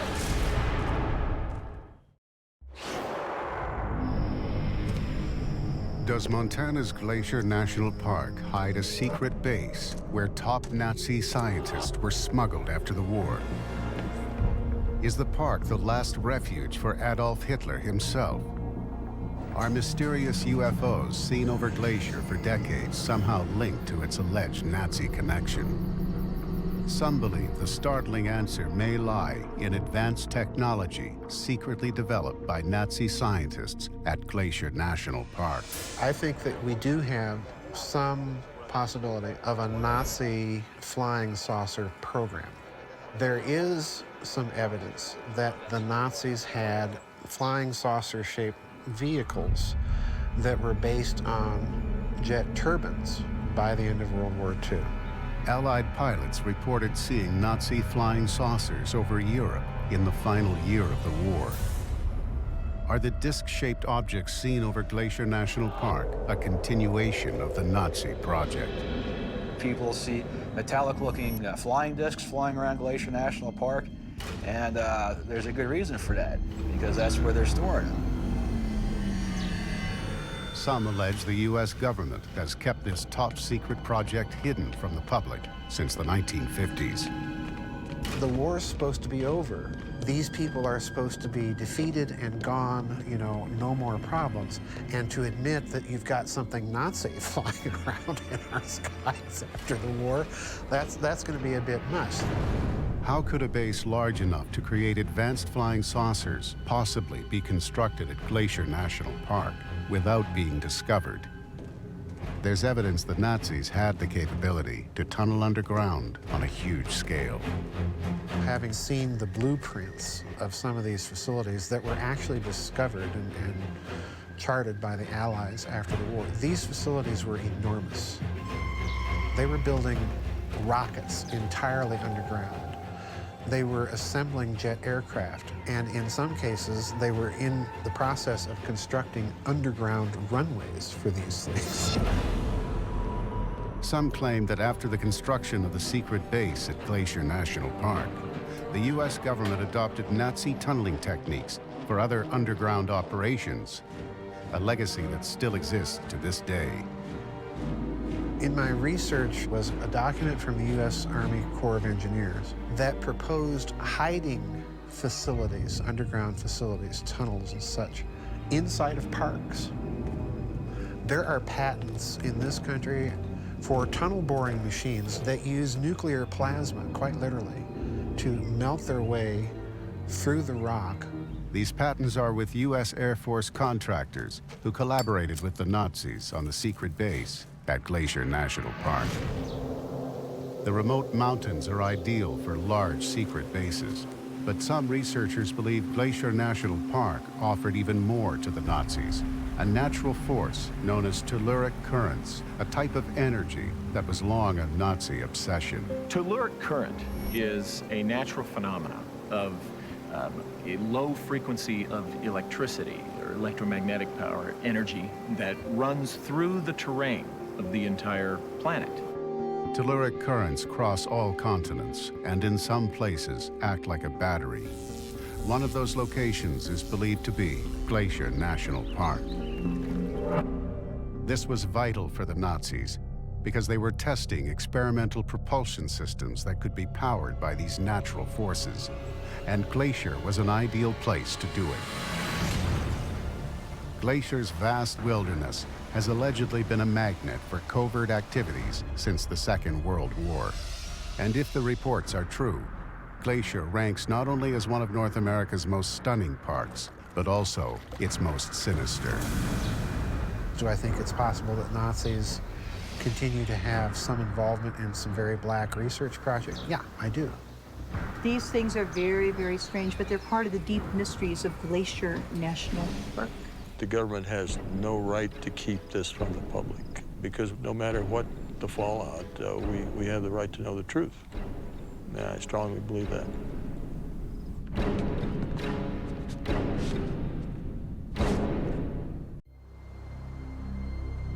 2011, Shasta Trinity National Forest, California. A young boy enters a cave with his grandmother. And then she pulls out a piece of paper and in the boy's words says, "Could you please go poo on the paper?" And the boy explained that, no, I didn't have to. She got upset. She tried to explain to him again that he had to do this, and he said that he couldn't. And the boy explained that at about this time, he realized that he's not talking to his grandmother, but he's talking to something else.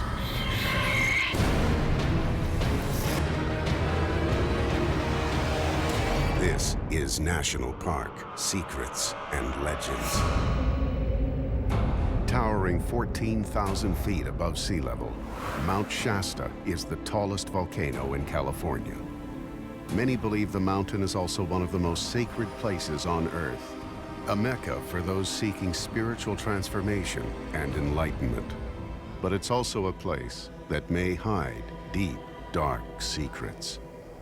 November 2011, 19-year-old Michael Falvo ascends Mount Shasta on a spiritual quest with a New Age religious group. It's a 14,000-foot climb that takes 10 hours to complete. They came back down after going up and putting their stones on the mountain. He was walking down the hill.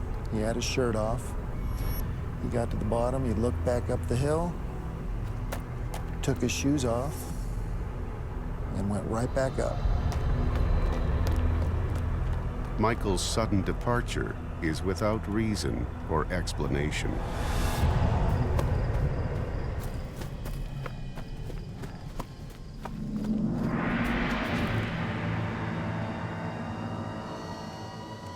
Michael had mild asthma, and already being up the mountain once, and, hoofing it back up there a second time. You get up to 7,500 feet, and it gets very thin up there. Temperatures at night plummet to minus 10 degrees at this altitude. And Michael is all alone, with nothing to protect him from Mount Shasta's deadly elements.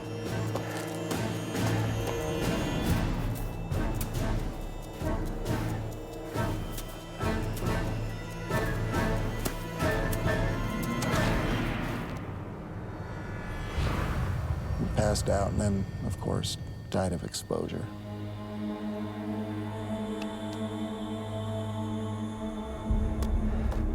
Michael's parents are dumbfounded. Their son's behavior is so out of character, they suspect that drugs might have played a role. I called the coroner and demanded that they do a full tox screen. It came back negative, nothing, not even alcohol. And I think that raised more questions. Questions about Michael continuing to climb up the mountain at night, as if being summoned by an invisible power. Mount Shasta has always been known for its unique and inexplicable forces. Mount Shasta, this area around here has been inhabited since the end of the last ice age. And the people who have lived here have always venerated it as a sacred mountain because of the spiritual energy here. Mount Shasta is known worldwide as a spiritual energy vortex. There's people coming from everywhere to feel the energy of the mountain. But is the alleged energy of Mount Shasta drawn from a dark source? Because what happened to Michael Falvo isn't the only strange incident that occurred here. In August 2000, a recently widowed woman seeking solace is drawn to the legendary mountain. Rosemary Kutz was a 70-year-old woman that had led a difficult life She and her husband were got in a very serious auto accident where her husband had died. To help recover from the tragedy, Rosemary takes part in a week-long spiritual cleanse in a lush forest near Mount Shasta. One morning, Rosemary decides to spend the day alone. She wanted some type of spiritual retreat, maybe some meditation point where she could speak or communicate in some way with her husband. She walked to the other side of the lake. And this was the last time anyone ever saw her.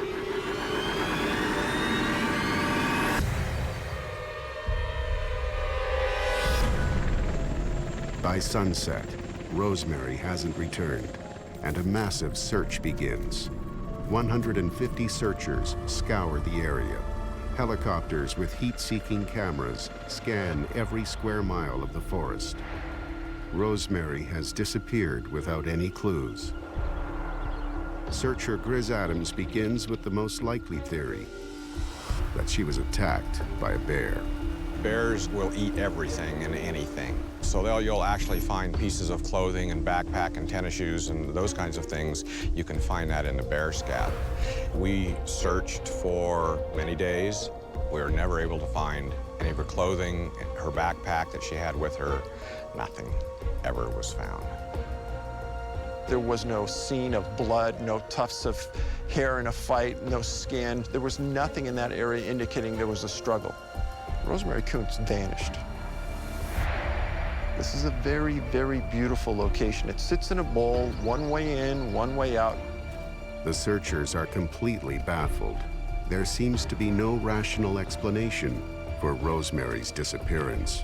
When they disappear with no trace like that, and it's unsolvable with the information that you have, it stays with you, and it matters. This is not an isolated incident. Many have disappeared in and around Mount Shasta, but how many, no one can say. When we filed the Freedom of Information Act request, we were told that there was no way for them to find out how many people exactly were missing. Are park authorities concealing a rash of missing persons and other mysteries on Mount Shasta? Many believe there's a hidden connection among these countless disappearances. September 2nd, 2011. A family was camping just near the base of Mount Shasta. It was late in the afternoon, sometime about 5:30 or 6:30, and something unusual happened. Their 3-year-old boy disappeared.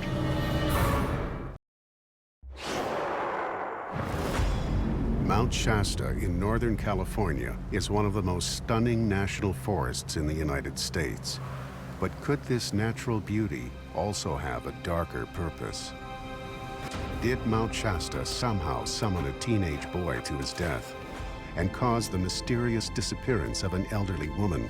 If anyone ever tells you there's nothing dangerous on the mountain, they're either lying or crazy or stupid.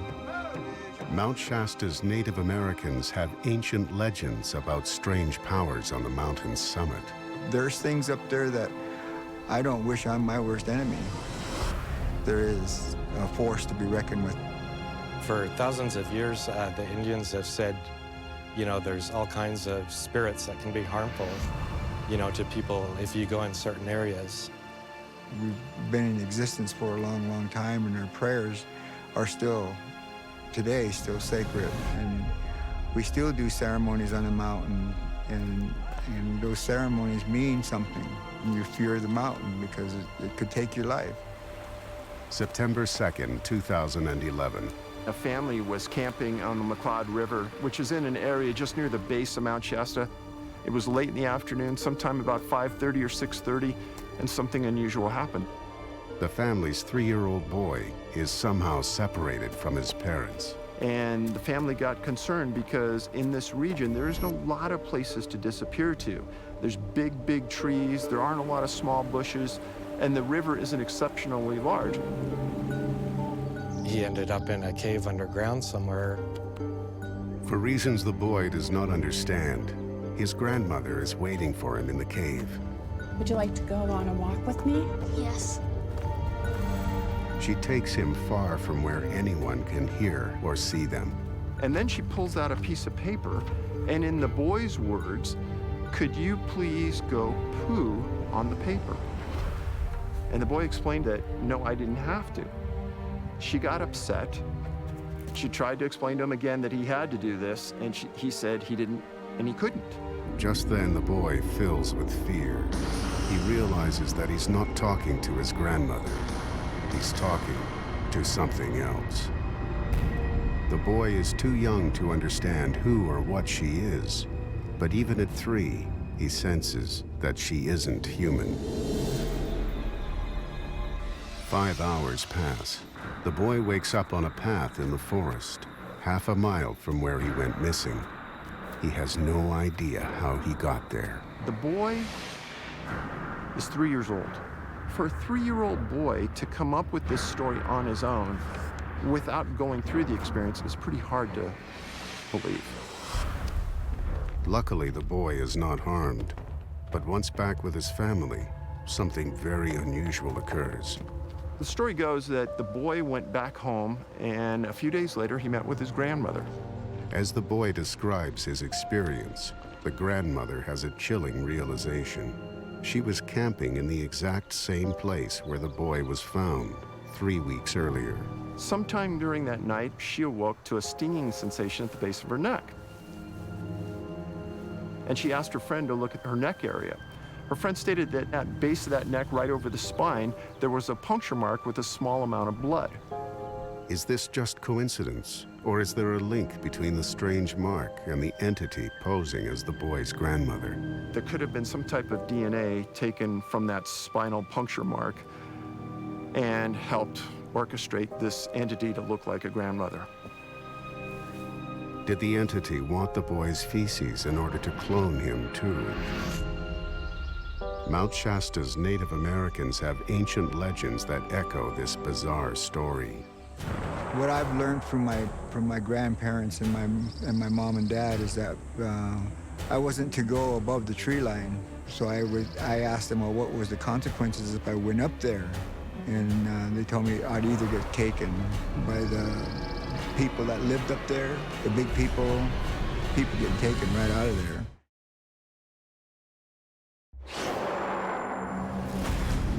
Mount Shasta is California's tallest volcano and a place of legendary spiritual power. But dozens of unusual deaths and disappearances dating back a century cast a shadow of uncertainty. Mount Shasta's native tribes believe those who are responsible dwell above the tree line.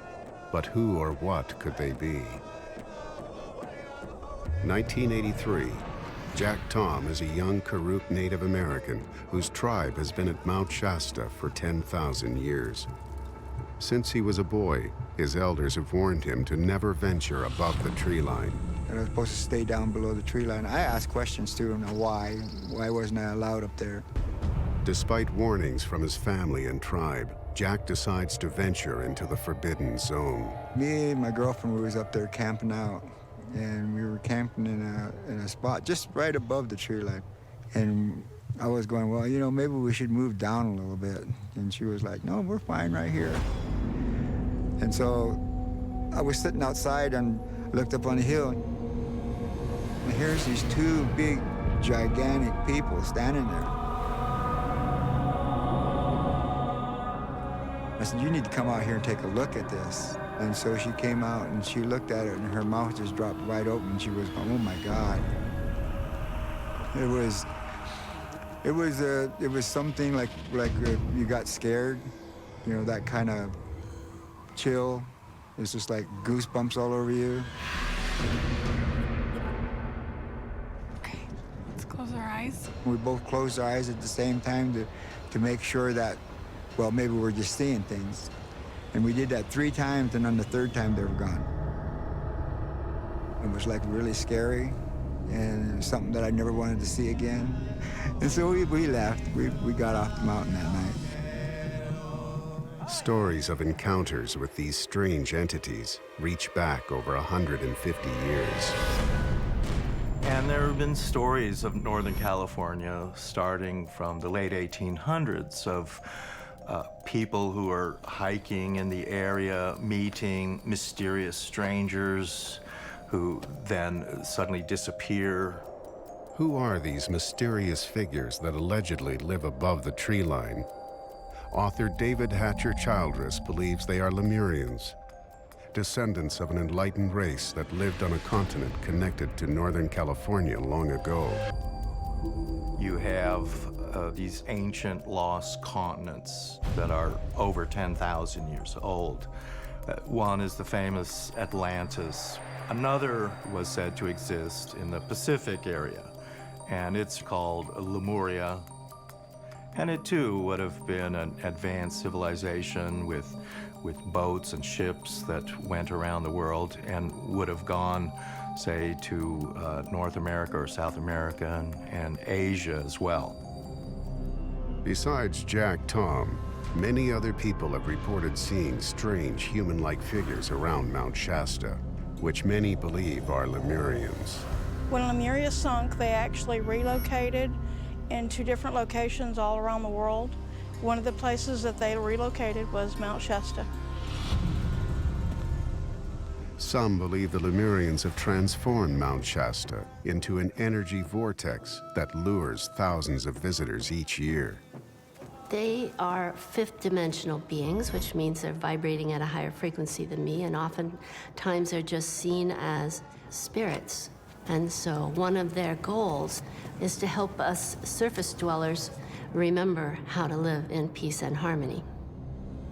Jack Tom's experience echoes this theory.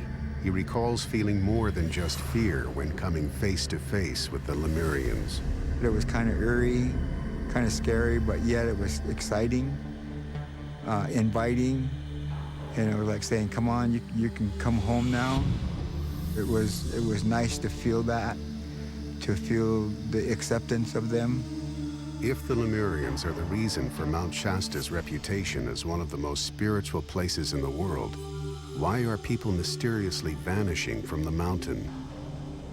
Are the Lemurians conducting genetic experiments, cloning people like the Lost Boy's grandmother?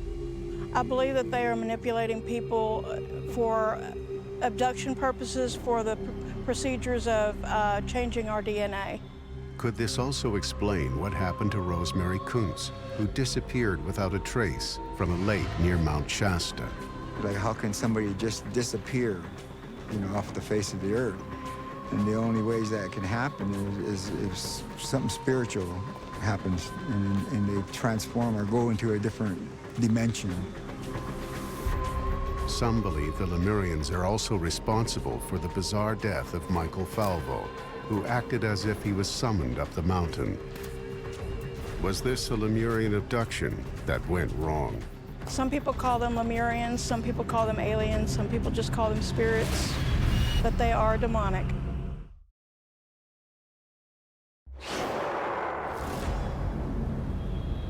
Many believe Mount Shasta is a beacon of spiritual light for people around the world because of an advanced race called Lemurians who live high up on the mountain. Others hold the Lemurians responsible for Mount Shasta's dark forces, forces that might have led to hundreds of unexplained incidents in the area, including the disappearance of Rosemary Kuntz, the luring of a young boy away from his family by an entity posing as his grandmother, and the tragic death of Michael Falvo that left his parents devastated. Yes, I think there is a force up there that pulls these people in. I mean, it's serene and beautiful, and I can understand why people come up here. But, it's just very dangerous. Was Michael overwhelmed by the unseen forces on Shasta's mystical slopes? When somebody has had a spiritual awakening or opening that just kind of blasts them wide open, there's negative energy, dark forces, and things like that that you can run into up there. Are those dark forces the Lemurians themselves? Some people call them Lemurians, some people call them aliens, some people just call them spirits, but they are demonic. Some believe a secret Lemurian city is hidden within Mount Shasta's vast caves and volcanic tubes. It's estimated there's tens of thousands of caves.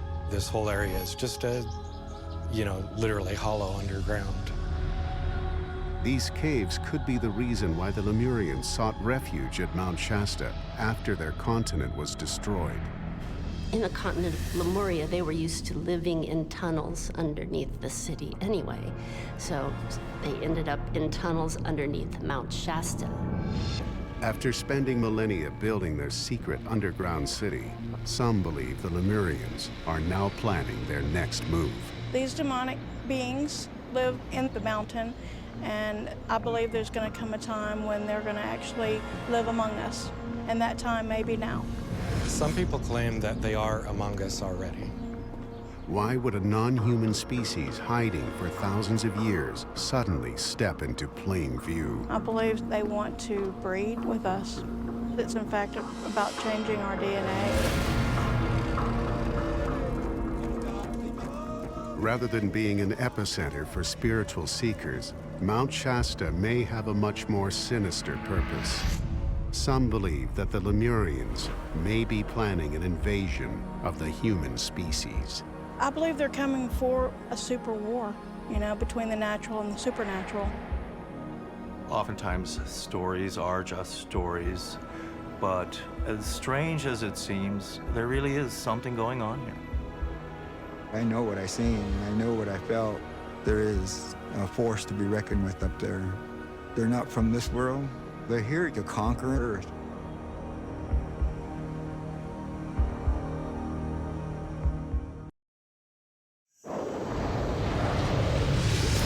October 20th, 1973, El Yunque National Forest, Puerto Rico. Friends on a camping trip have the uneasy feeling they're being watched. We saw sort of like a shadow figure in there, not too high, and we couldn't distinguish what it was. It was nothing that I had ever seen. This was in between a human and an animal. It was so fast that I can't even describe how quick that thing moved.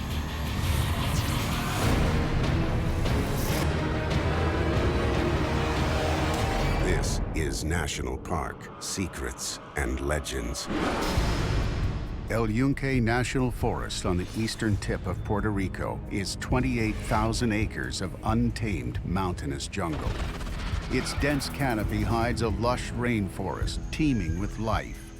But some believe it conceals more than just exotic plants and animals. October 1973, a 16-year-old Hector Jacino is camping in El Yunque's dense forest with friends. I was, you know, looking for charcoal, opening the charcoal bag and everything. And one of my friends says, what is that over there? Then when we looked, we saw sort of like a shadow figure in there, not too high, and we couldn't distinguish what it was. The strange creature then moves into a clearing. He was like very fit. You could see the muscles, very skinny, very muscular. This was in between a human and an animal.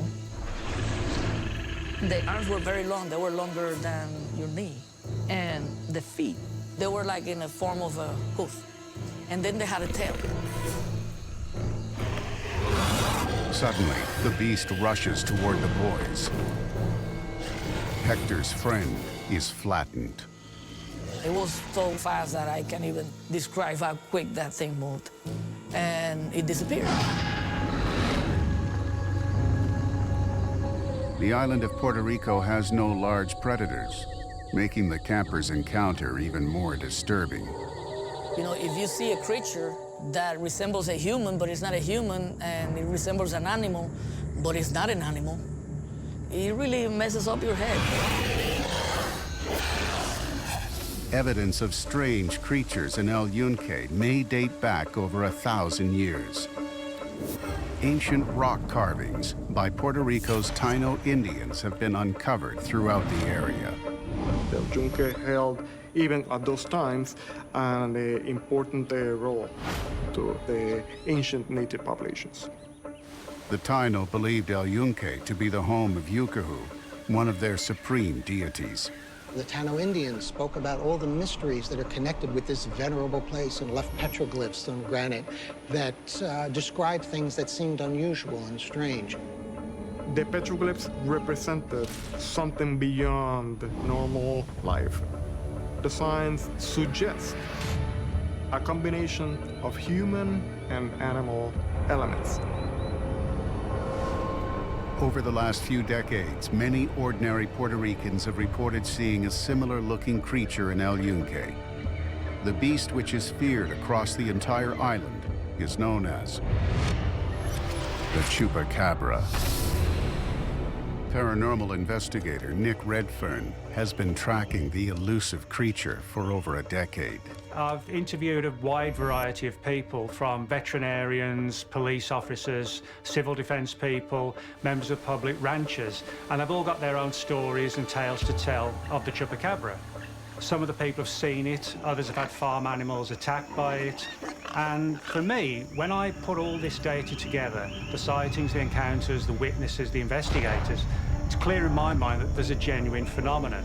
For Hector Jacino, he doesn't know what phenomenon he saw in El Yunque, but it appeared more than once. Driving away from his campsite after the first attack, Hector and his friends are taken by surprise again. As we were driving down, and we saw three creatures. I remember they had fur like a dog has. They had like a triangular head, and their eyes were shining orange without us throwing any light at them. They had the hand like crab claw, like claws. And I remember all of us saying like, what the heck is that? And from that moment down, I don't remember anything.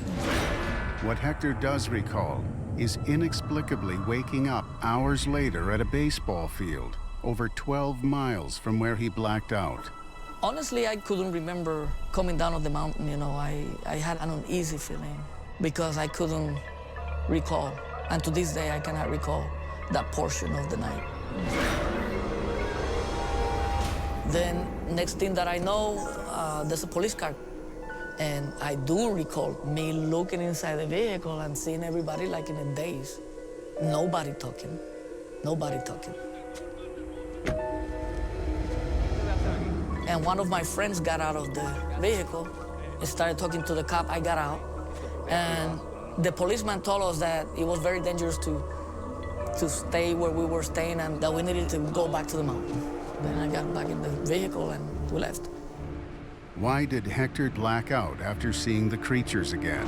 And what can explain the mysterious loss of time that all three friends experience? A clue may be found in the events of one night in February 1999. On that night, at around 3 o'clock in the morning, he heard some noises. He looked in the darkness and he saw this entity. He threw the machete at this entity, and he says that when the machete hit this entity, it bounced back and broke in half.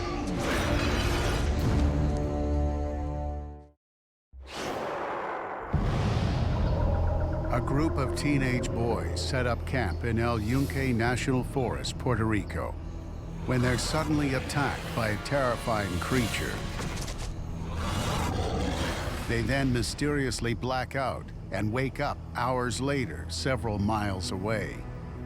Many also claim to have had experiences with other beasts that locals refer to as chupacabras. One of the most shocking encounters occurred on a tiny farm in July 1999. Wilfredo Gonzalez was the private investigator assigned to the case.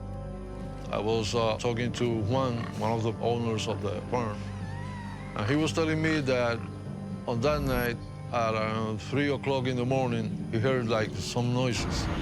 He went outside and he heard a little pig squealing. He looked in the darkness and he saw like this silhouette that was carrying a little pig. Juan is then confronted by a shocking sight. Dozens of his pigs mutilated, lifeless carcasses with their blood and organs removed. 40 pigs were killed. I took pictures of the pigs, and mostly all of the pigs had a round hole next to the right or left front leg. And you could see that there was no inside. but also there were no blood around the carcass. Then suddenly, Juan comes face to face with the Chupacabra. From the waist down, it looked like a kangaroo, you know, big, fatty legs, and from the waist up, it was like kind of skinny, but it had like two little arms with claws, and he says that it had like red eyes and that it smelled horrible. Juan attacks the Chupacabra with a machete. Then something shocking occurs. He threw the machete, and when the machete hit this entity, it bounced back and broke in half. It sounded like when you hit something made out of metal. The day after the alarming intrusion, Juan receives another kind of unexpected visit to his farm. A guy and a woman dressed in black in a black car came around. Usually in Puerto Rico, you don't dress with suits in this kind of hot weather here. They asked him for the machete, and they said that they were going to take the machete with them because they needed to perform some tests on the machete. He didn't want to give them the machete, but somehow they managed to press him to give them the machete. There are other reports of similar visits in connection with Chupacabra sightings. The anonymous agents are known by locals as Men in Black. The Men in Black are very good at intimidating people, very adept at using fear and psychological tactics. Very often it guarantees the person will not speak about the experience. Who these agents are remains a mystery, but some believe they could be part of the U.S. government. Could this be the Air Force? Could it be members of the Department of the Defense? Some unnamed, ununiformed agency working within the government, but part of a black project where everything is concealed. I think it's very likely that that is the case. The prospect of a government cover-up gained traction in 2005, when researcher Nick Redfern met a U.S. civil defense agent with access to classified government records. He actually pulled out these huge files. These files and dossiers contained countless reports, paintings, drawings of unusual creatures that eyewitnesses had reported to the civil defense people. Redfern claims he was shown one government report after another, detailing the sightings of chupacabras and other inexplicable entities in El Yunque National Forest. This opened my eyes to something really, really intriguing. It's not just, the strange creature investigators that are getting these reports. The official world is getting them as well. The number of reports that we have on record is the tip of the iceberg. We are actually hot on the trail of something that's unknown, but is very, very real. Why have all these alleged reports made by the public been ignored? Many people who've seen the Chupacabra have seen UFOs in the same places, and this has given rise to the theory, well, could the Chupacabra be some sort of alien life form itself?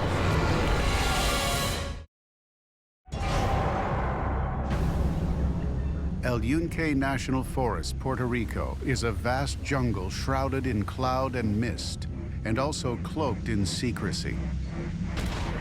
Some believe the U.S. government is covering up the presence of the legendary Chupacabra, accused of slaying livestock and terrorizing visitors to the rainforest. In 1973, campers have an encounter that suggests the Chupacabra may be part of a much larger government conspiracy. A group of school children decided to go to El Yunque. They set up their camp and found themselves gripped with terror as they suddenly saw chupacabras. There were around 6 or 7 of them, and they were dashing at superhuman speed back and forth among them.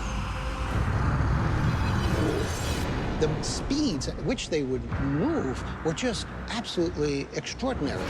The children fear the monsters might attack at any moment. One of the children is so terrified that he actually attempts to knock himself unconscious.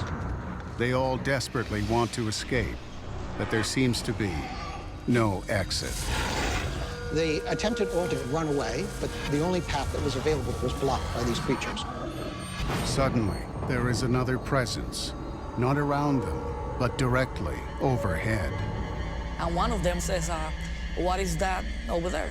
And when they looked, they saw a flying saucer landing. Already terrorized by chupacabras, the UFO now has the children in a state of shock. 15 minutes later, two kids that have taken cover in the jungle make a strange discovery. They suddenly see what they describe as a glimmering polychromatic egg that is on the ground in front of them. Now, they were too frightened to go over and touch it, so they simply stared at it. Could the mysterious egg somehow be connected to the UFO? And is there also a link between the UFO and the chupacabras that terrorize the children? Many people who've seen UFOs and strange lights in the sky around El Yunque, the encounters have occurred in the same places and locations where the Chupacabra has been seen or where the attacks have occurred. So this has given rise to the theory, could the Chupacabra be some sort of alien life form itself? Researchers trying to dig deeper say they have been stonewalled by Puerto Rico's largest tenant, the United States military. Nearly 13% of all of Puerto Rico is occupied by the military, which has had a long-standing interest in UFOs, in spite of their claims to the contrary. They have tracked this ferociously for decades. Several years ago, the U.S. government closed El Yunque National Forest, claiming the jungle's main road was destroyed by a hurricane. But some allege a rash of UFO activity is the real reason for the closure. Muchos vecinos de las áreas cercanas al lugar están viendo en las noches objetos no identificados tipo platillos voladores de gran tamaño entrar y salir de este lugar. Many of these witnesses are extraordinarily good witnesses, not people that are prone to hallucinations or delusion. So their testimony, to me, is extremely important. Un compañero de trabajo mío hace unos meses atrás en la autopista vio unas luces en el cielo iluminándose. Entonces, sé qué es lo que está pasando. El gobierno está ocultando algo aquí que no deja que uno pase para allá adentro. Although many believe the government is covering up evidence of extraterrestrial activity, there are those who think otherwise, claiming that there is something much more sinister at play. There have been things witnessed here that we know are our own military's equipment and technology that does look very much like an alien technology.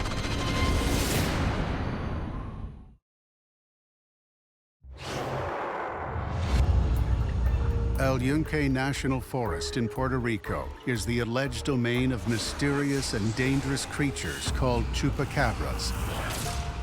Some researchers believe these terrifying beasts are linked to UFO sightings and may be extraterrestrial in origin. But there is another, even more explosive theory about the strange encounters in the rainforest.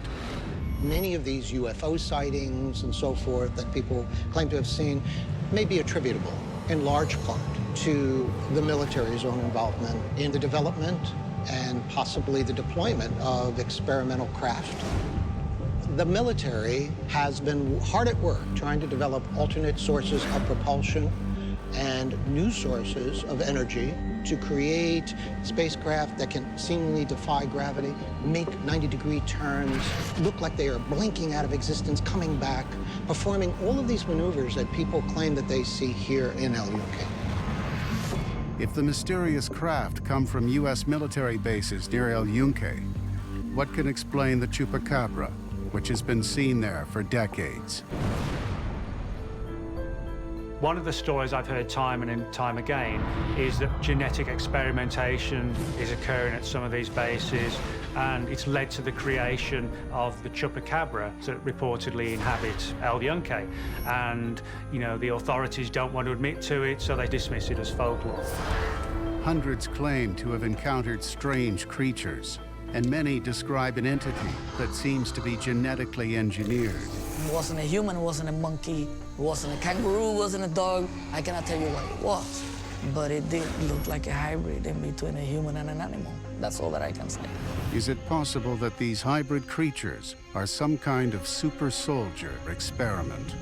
You know, the idea that the military might have its hands on some sort of terrifying killing machine, they're not going to reveal that. So that's why I think the witness testimony from El Yunque is so important. If the U.S. government is experimenting with radical new battlefield technologies, why has it chosen El Yunque National Forest as the venue? The United States government owns Puerto Rico.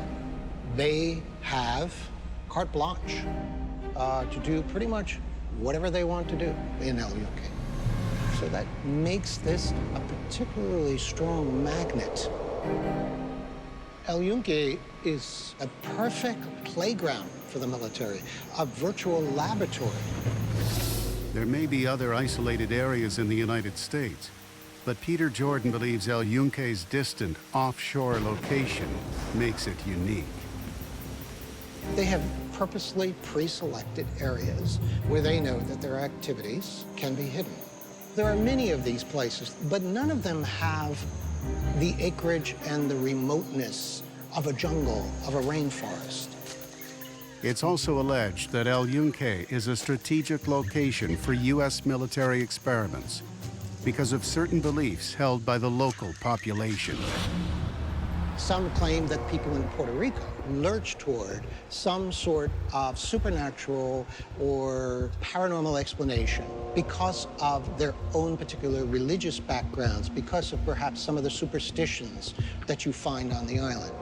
By feeding into the extraterrestrial story, the U.S. government may be running a disinformation campaign to help maintain secrecy about their experimental activities. It's easier to use people's belief. It's a perfect way to explain something away when you don't want somebody to know too much. The beliefs of Puerto Ricans may play a part in transforming El Yunque into the U.S. military's most important experimental laboratory. Its dense rainforest canopy could cover the deception and secrecy lurking in the shadows below. El Yunque has to be sort of treated with respect. When I walk into El Yunque, I just get that feeling where, you know, the hairs on your arm start to rise up. Most probably people don't know the dark side of El Yunque. I remember El Yunque every day of my life. I don't like to be here. I feel uneasy to be here. I don't know why. El Yunque is mysterious just by appearance alone. But then when you start taking into account all of the interesting things that people claim to have experienced, it becomes truly one of the most mysterious places in the world.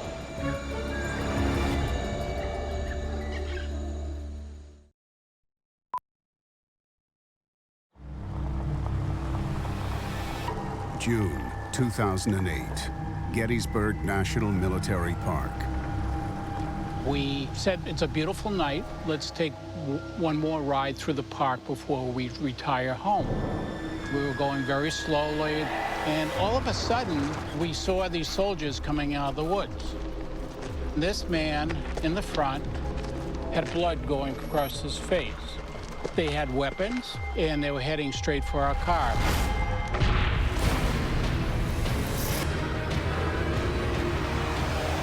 This is National Park, Secrets and Legends. Gettysburg National Military Park is just 80 miles due north of Washington, D.C. And in the darkest days of the Civil War, this 4,000 acres of peaceful countryside was drowned in blood. In July 1863, 7 million bullets were fired here in just 3 days, transforming the land into one of the deadliest battlegrounds in history. While driving through the park in 2008, Wayne and Joanne Krause are surprised by a group of soldiers who suddenly appear in the middle of the road. We had our lights on, high beam, and they did not veer away when they saw the light. As we sat there, both were startled. They just walked around very closely. They never looked at us and marched past our car. I looked out. I could have touched them, but I certainly didn't want to. What the heck was that? And I looked in the rearview mirror after they passed, and there was nobody there. We looked at each other and said, "What was that?" there's always going to be questions of what really happened that night. It was very unnerving, very unnerving.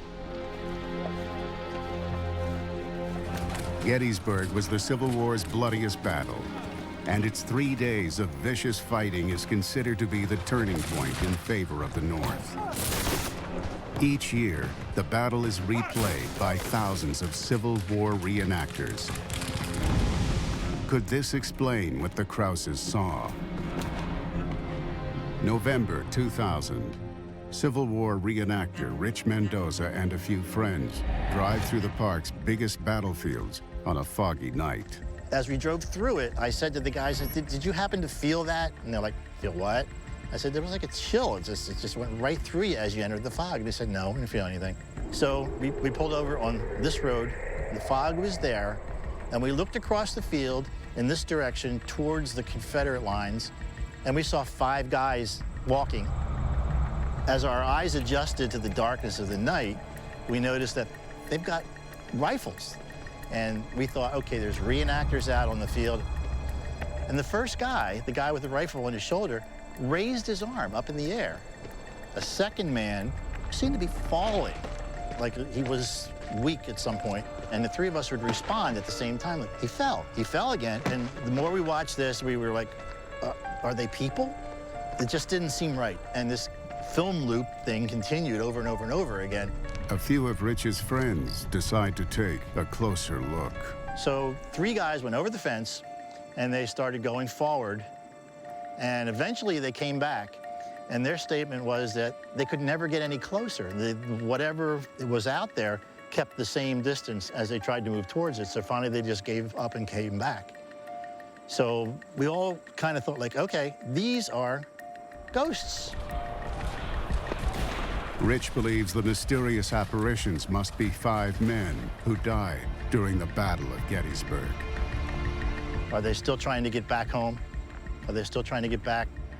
Do they know they're dead? There are spirits in this town that died violently. They were perfectly healthy men and boys fighting a battle. 2 seconds later, they're dead.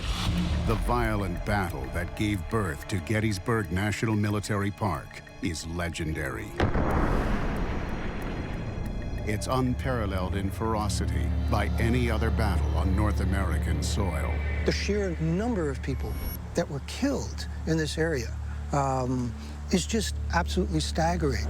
When the fighting ended, over 10,000 dead and 25,000 wounded men were left on the battlefield. That July, the dead outnumbered the living. The day that the Army pulled out, it was pouring rain, came down in buckets. The bodies of the soldiers who had died were wet and decayed. The casualties, as described by the participants, were just awful. Men decapitated, men disemboweled. These are the bodies that they had to bury, and it would have been horrible. Thousands of soldiers killed far from home were hastily buried in mass graves. Unconsecrated burials, sudden death, unexpected death, violent death. That creates the perfect storm here at Gettysburg for ghosts. Could the huge number of violent deaths in just 3 days at Gettysburg somehow be linked to the ghost sightings that occur here? The ferocity of what happened, the short time frame in which all this bloodshed occurred, absolutely impacted that site. Though it's believed the bloody Civil War battle could be responsible for the ghost sightings in Gettysburg, the truth may lie elsewhere. Way before the Civil War, the earliest settlers in Gettysburg spoke about seeing actual spirits of dead Indians.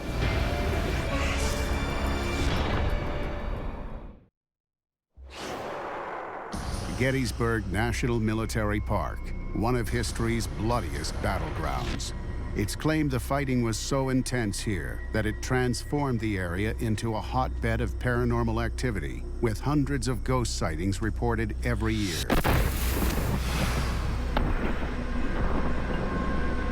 But could there be more factors at work? Many believe that this area was haunted long before the Battle of Gettysburg. there is so much phenomenon that has been reported before the Civil War here. And this goes back to the American Indians. When the Iroquois Indians actually had possession of the Gettysburg property. It's claimed local native tribes long believed that this area was a place of power. And there's evidence that extremely bloody tribal wars were waged here. When I was a young ranger here, I used to go to people's houses and they'd have a mason jar full of bullets. They say, see all the bullets I collected while I was out on the battlefield as a kid? Right next to it would be a mason jar filled with arrowheads. So there's evidence that this was not just one battlefield, there was a prehistoric battle that took place here.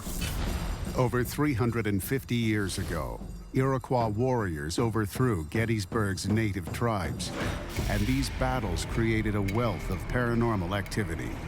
Many of the early American settlers spoke about seeing actual spirits of dead Indians and warriors, and also hearing sounds such as war whomping, which was very common at the time that the Indians were there engaged in battle. Although the blood and death that the park has seen may contribute to the intense paranormal activity, one thing is not clear. Why does Gettysburg have many more ghost sightings than other battlefields around the world? One of the interesting things about Gettysburg is the geological strata that is here underneath. The so-called Gettysburg sill is almost completely granite. Black granite, which contains quartz, is an incredibly electrically conductive material. Some believe that these quartz deposits have the unique ability to store energy from traumatic events that occur here. Because Gettysburg is underlain with substantial quartz crystal, the natural setting itself, the landscape, would have worked as a kind of a time camera. And things that happened would have essentially been photographed here holographically by the environment itself. It's believed that upon dying, the human body emits a huge burst of light energy known as a death flash. So you have this burst of electromagnetic energy that is coming from the dead, the dying, and the wounded. Here at Gettysburg, that happened thousands and thousands and thousands of times over. With all this electromagnetic energy bursting forth, some of it was captured in the quartz. It's claimed that when this trapped electromagnetic energy is released from the quartz crystal, a ghost-like apparition is produced. We believe that what we are seeing, some of this visual phenomenon, is actually being created not above ground, but from underneath the ground. Peter Jordan has been tracking electromagnetic emissions at Gettysburg for many years. When somebody will report, for example, that they see an entity, we will simultaneously report a burst of electromagnetic energy that is registered and measurable. Energy is given off, great bursts of energy. The ground under Gettysburg National Military Park may explain many of the ghost sightings here. But there are also reports of more complex paranormal activity, where the apparitions don't act as ghosts at all. A friend of mine and a friend of his were up on Little Round Top after a reenactment, okay? And it'd been a hot day, so they're relaxing in the cool air in the evening. And out comes this, apparently they thought, another reenactor. Hello, fellows. They said, though, he was the most authentic reenactor they'd ever seen. And he looked at him and he said, mighty hot fight there today, wasn't it? They kind of smiled and agreed, yeah, it was a hot day. And he reached in his cartridge pouch and he pulled out a couple cartridges. He says, you boys may need these tomorrow. And he looked at them and they were tied correctly at both ends, and they had this little film of beeswax. And all of a sudden, my friend realized these were real cartridges. Thanks. And he looked up and the guy was gone. Just here, wasn't he? Not knowing what to make of the cartridges, the reenactors give them to a park ranger for inspection.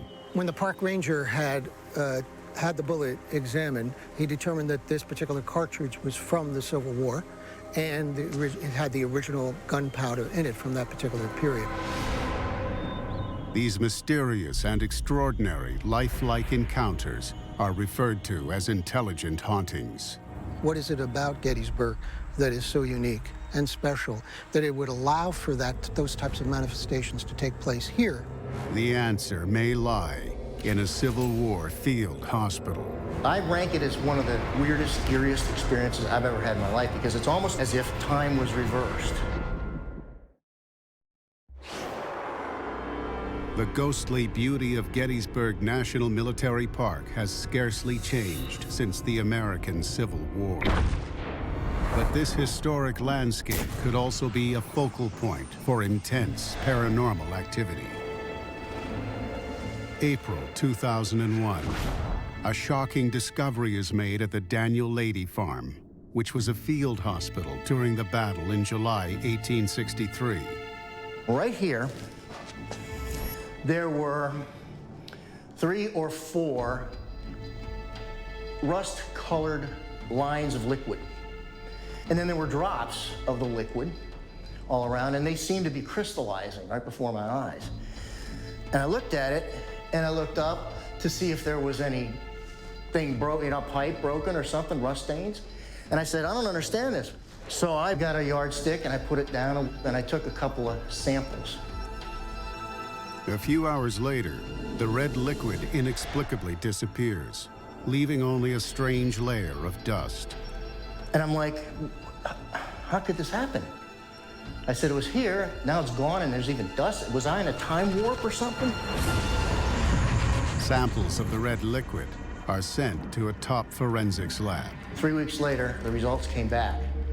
The liquid was blood. The species was human. The last time these floors were bloodied was during the battle in 1863. And what was going on here is the soldiers that were wounded were brought in here. They were lined up all along the corners here, some out in the hall, sitting around, suffering. And we have evidence of their presence here in kind of a gory way. Right here is a blood stain, okay? There's another one over here that I can show you as well. Right there you can see 4 fingerprints and a thumbprint. So this is a man's agony etched here in his own blood. One man who suffered here was Corporal Daniel Doherty.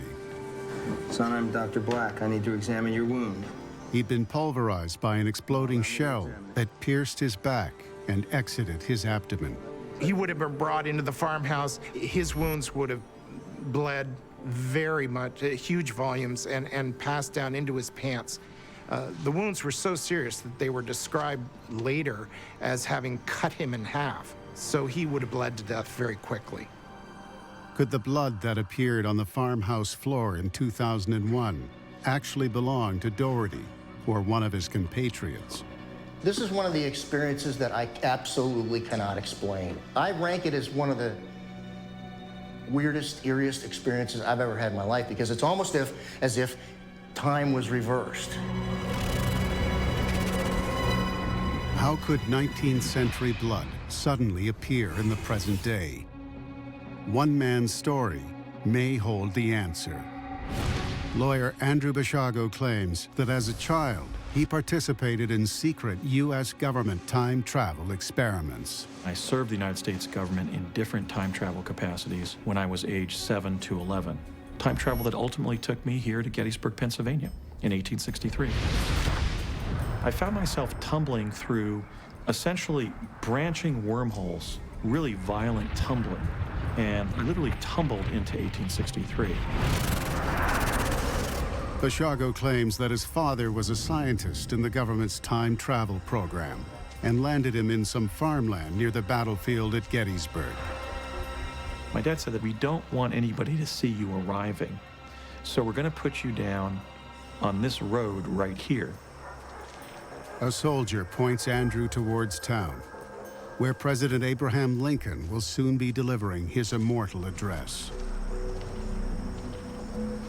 Whoa, son. Where you headed, boy? To see Lincoln, sir. What regiment you in, boy? People were gathering to attend the speech, and this was early. It was hours before Lincoln would arrive. I was sort of intimidated by the prospect of standing at Lincoln's feet. I then walked to the front, and I saw a man setting up his camera on top of a small stepladder, and I believe that that was the Civil War photographer Matthew Brady. That picture, until 2007, was the sole surviving photograph of Abraham Lincoln at Gettysburg, Pennsylvania on the day that he gave his speech there, and I'm in it.